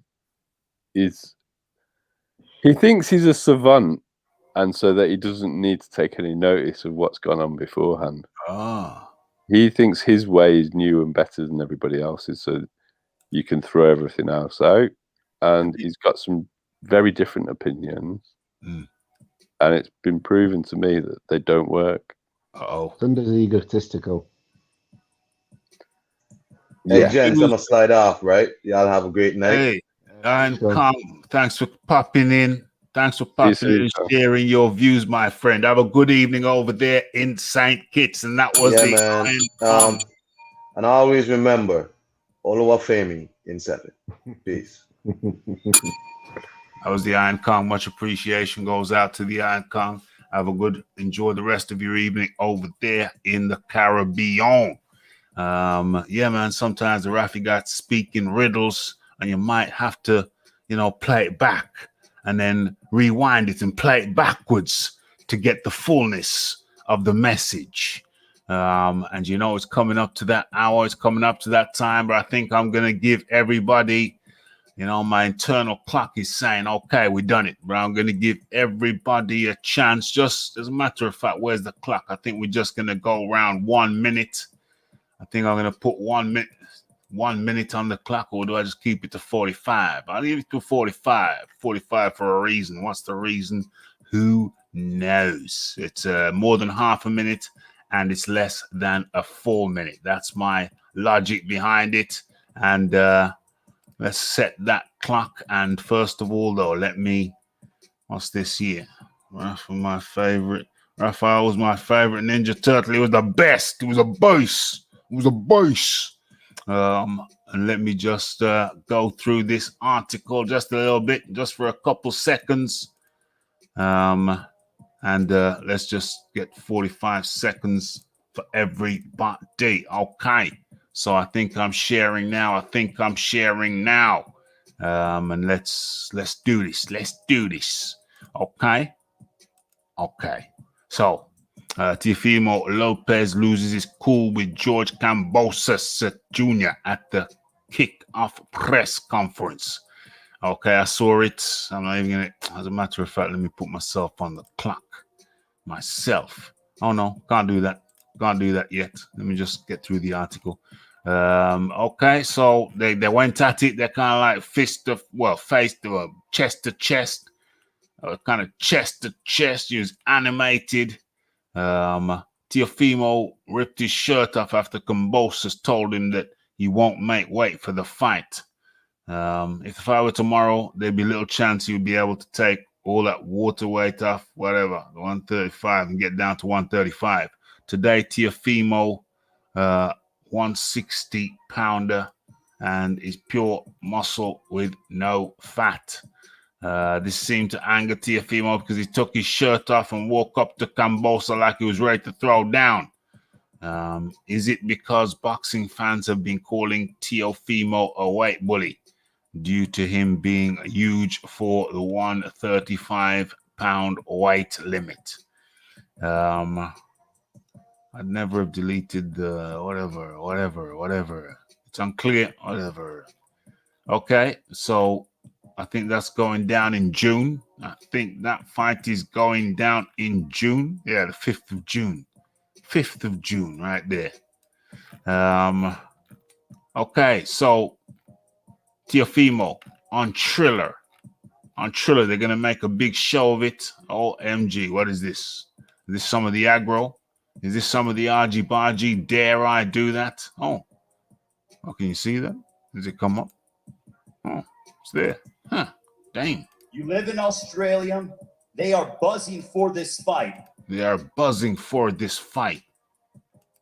love it. So, Teofimo, there's some animosity. What's the odds you love?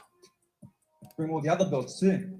Because this is the closest you're going to get to these. Yeah, well, you should have brought them all, man. I had to bring the IBF because you got to let take them all.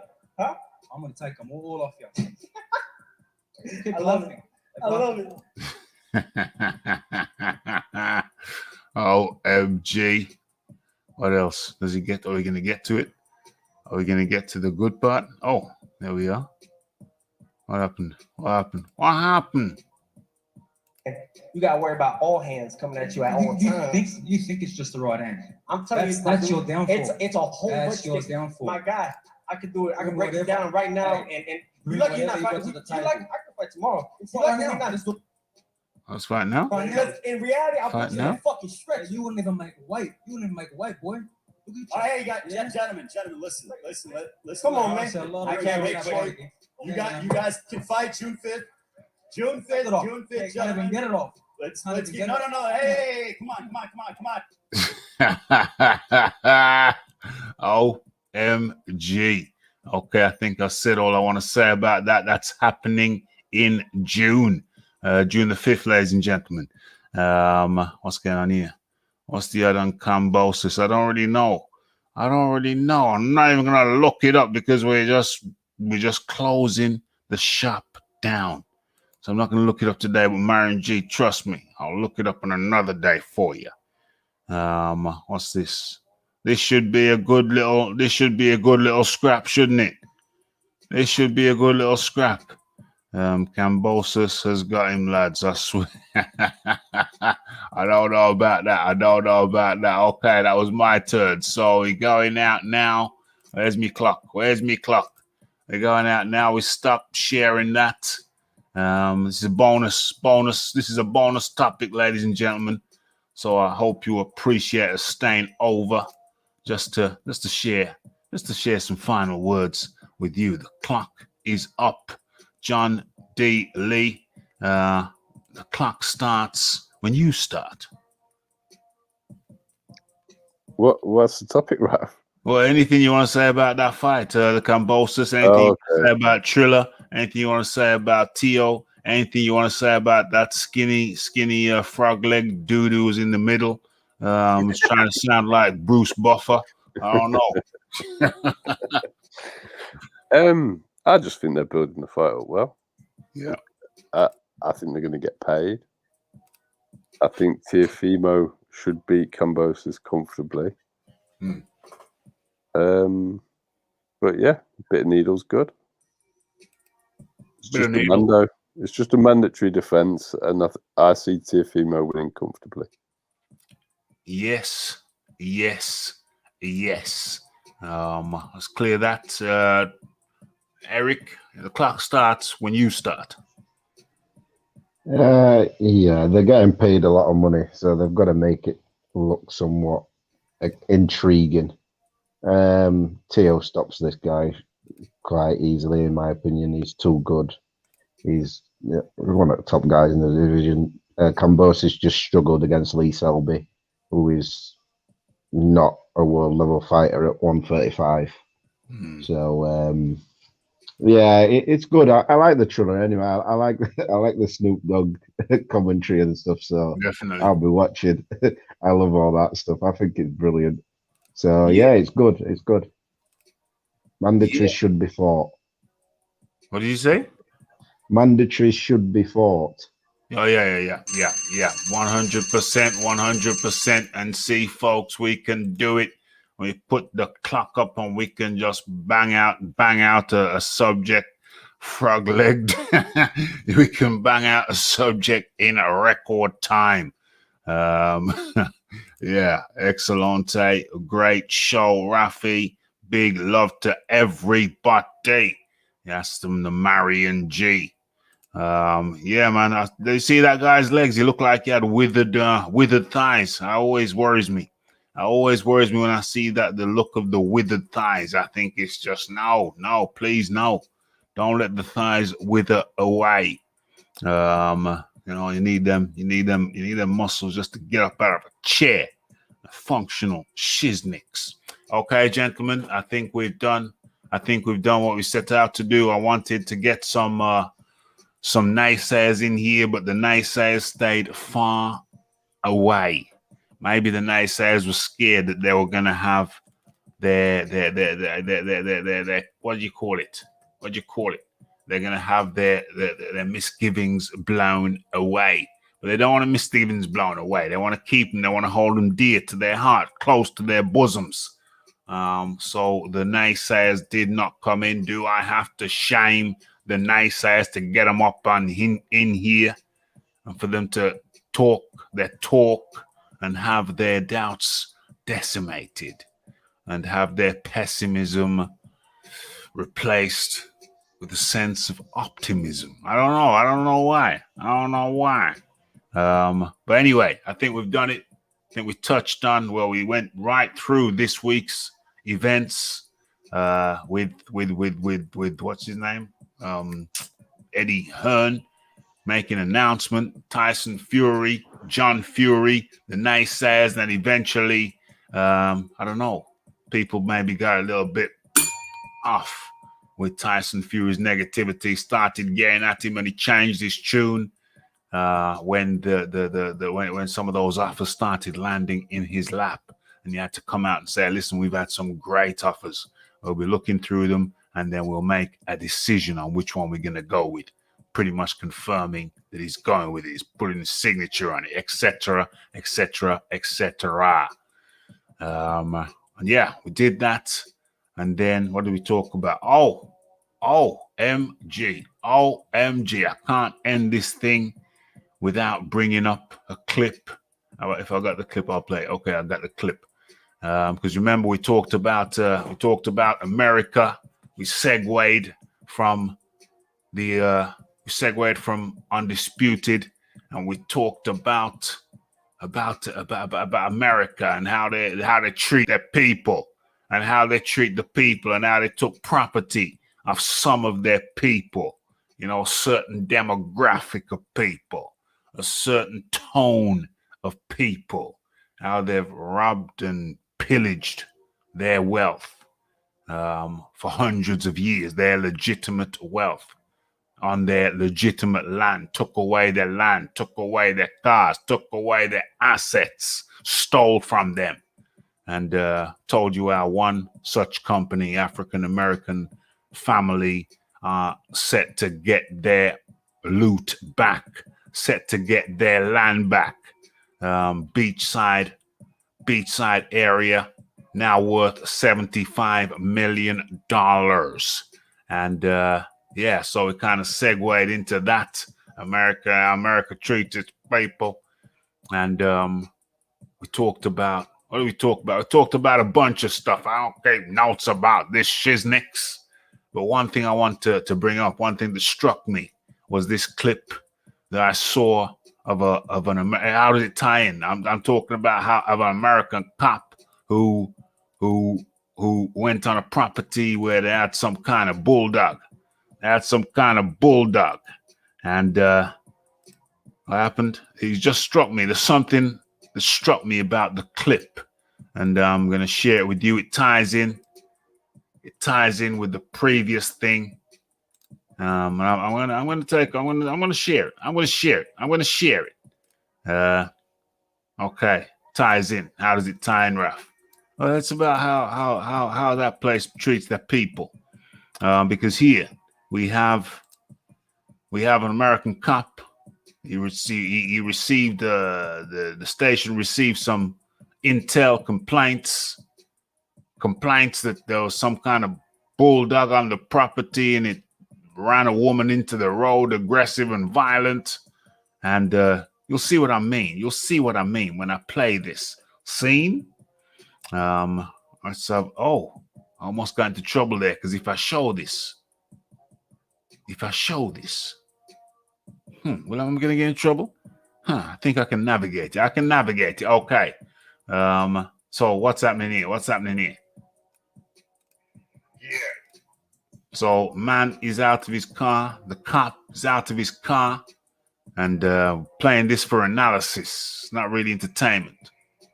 And I don't know if you see him there. I don't know if you noticed, but there is a large bulldog, American bulldog there, and them things will take a chunk out of you if you're not careful.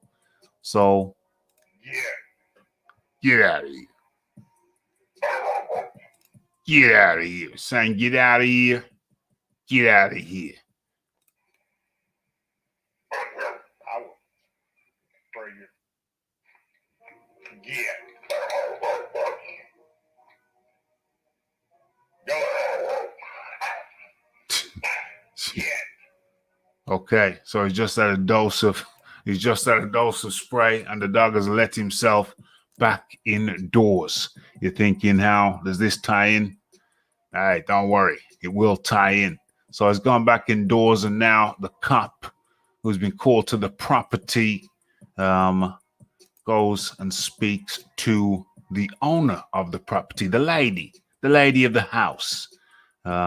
Seems like a nice property, nice big garden, nice big house. The lady takes some time to come to the door.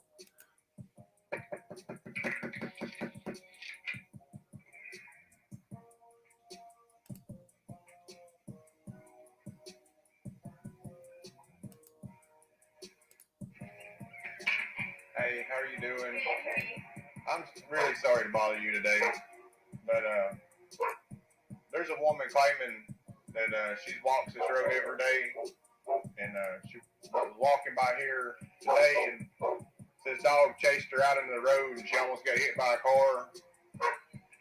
And I'll apologize in advance. When I got out, your door and your car's open over there. I was looking at your car, and when I walked around, the dog charged at me, and I was telling him to lay down, and it wouldn't. So I had to pepper spray him just a little bit. I think he'll be okay in about 10 minutes. But he's definitely wound up a little bit. You know, we can't get past this beach right here. We've got a shot collar on. That, you know, I'm not saying he can't. I'm just saying that's not what they told me. So. Yeah. Okay, so the dog lunges at him and charges at him. And at this point, you see the dog there lunge and charge. At this point, through experience, I think I've learned that I need to take that down and proceed. And you need to listen to this. So he's been charged by the dog. He's been charged by the dog.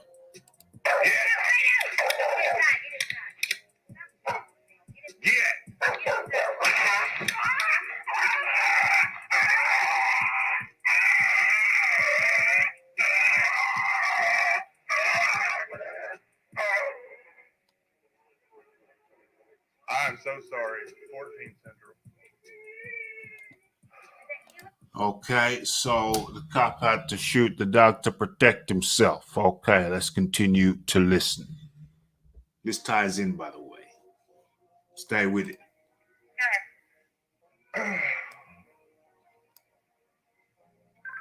Central, just for the cat. I've been attacked by this dog.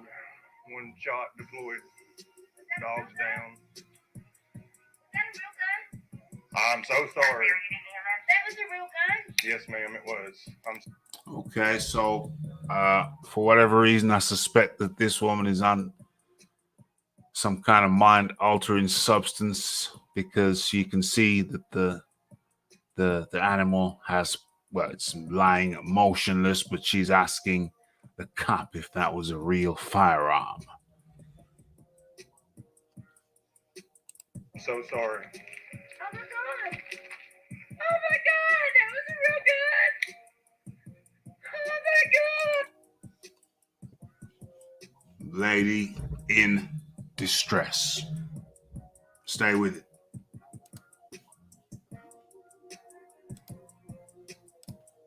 Hold on a second. Hold on a second. Why? Hold on. Should be able to share this. Uh-oh. 1 second. Let's move this thing on. Let's, yeah, boom. Boom. I think I can show this now.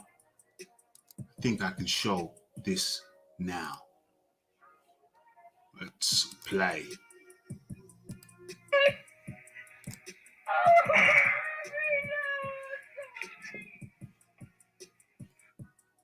OMG. OMG. Okay, let's take it back just a frame. I don't want to get. Okay, that's perfect. That's the perfect shot. Now, you're probably thinking, well, Raph, what's going on? What's the connection? What's the connection, Raph? What's the connection with this clip? And how does it tie in? How does it tie in? Well, you see, it was interesting to me watching this clip.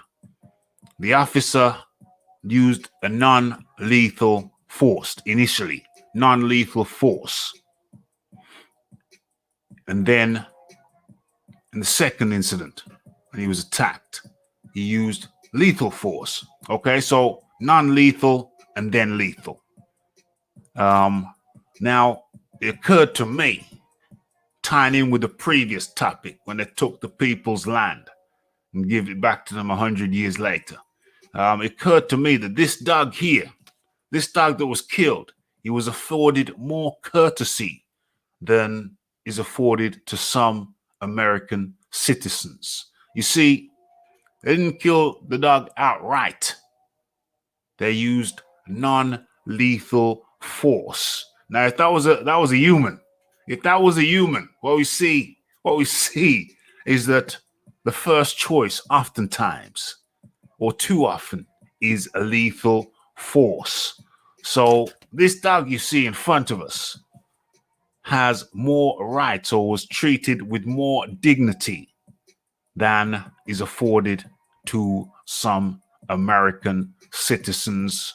Because just when was it, a couple of days ago, another American citizen got taken out. And unlike this dog, he wasn't attacking. I've seen the video. He wasn't attacking. Unlike this dog, he wasn't armed with sharp teeth. He was unarmed. But the first thing that the female officer did was she put some lead, copper and lead, in the young man. I think he was, 21 years old, 22 years old, with a young son and a lady and a house and a car. But this dog was treated with more dignity than that young man. Welcome to America. John D. Lee. I told you it would tie. I told you it would all tie in. Yeah, to be honest, I knew this was where it was going to go. Yeah. When you pulled it up. I see stuff like this all the time. There's some footage going around on Instagram of a white man in America threatening to shoot American police officers with a gun and getting talked down by the police. And if it was a man of a different complexion, perhaps. Well, it doesn't need to actually be a gun in that circumstance. They only need to think it could possibly might be one. Yeah. Yeah. Or they don't even have to think there's one at all. Well, yeah. You know. They don't need to be filing out their reports. I think they try and make out like they think there was a gun. Well, the latest one is of a female cop who said she thought it was a taser. Oh gosh. Oh gosh. I could have swore it was a oh bloody hell. Oh bloody. She thought it was a taser. We shouldn't really be laughing. I'm not laughing at the. No, but even just the reason, it's just like this is like it's outrageous. It's outrageous. It's absolutely outrageous. So this dog you see here, he's gone now. He's gone to the dog kennels up in the sky. But he was given every chance not to, wasn't he? This dog here was afforded more courtesy and more dignity. Is that a pit bull? It's American bulldog. This dog here was afforded more courtesy and more dignity than they afford some of their own American citizens. Non-lethal force first, and then lethal force when pressed. More dignity than certain American citizens. And so let's not get it twisted. That was in response to, where's Ruben Guerrero? That was in response to Ruben Guerrero's earlier question about which country is clean. And it's difficult to find a clean one. But that wraps it up.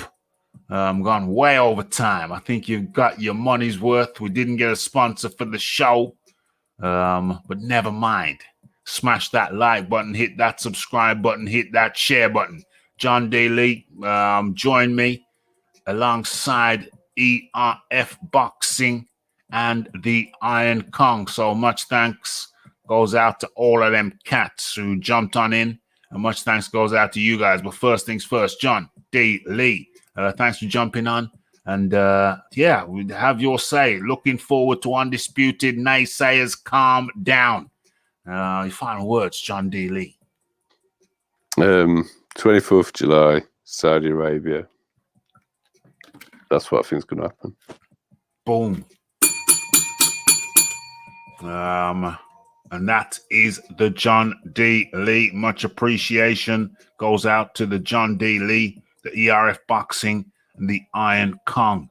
And much appreciation goes out to everybody.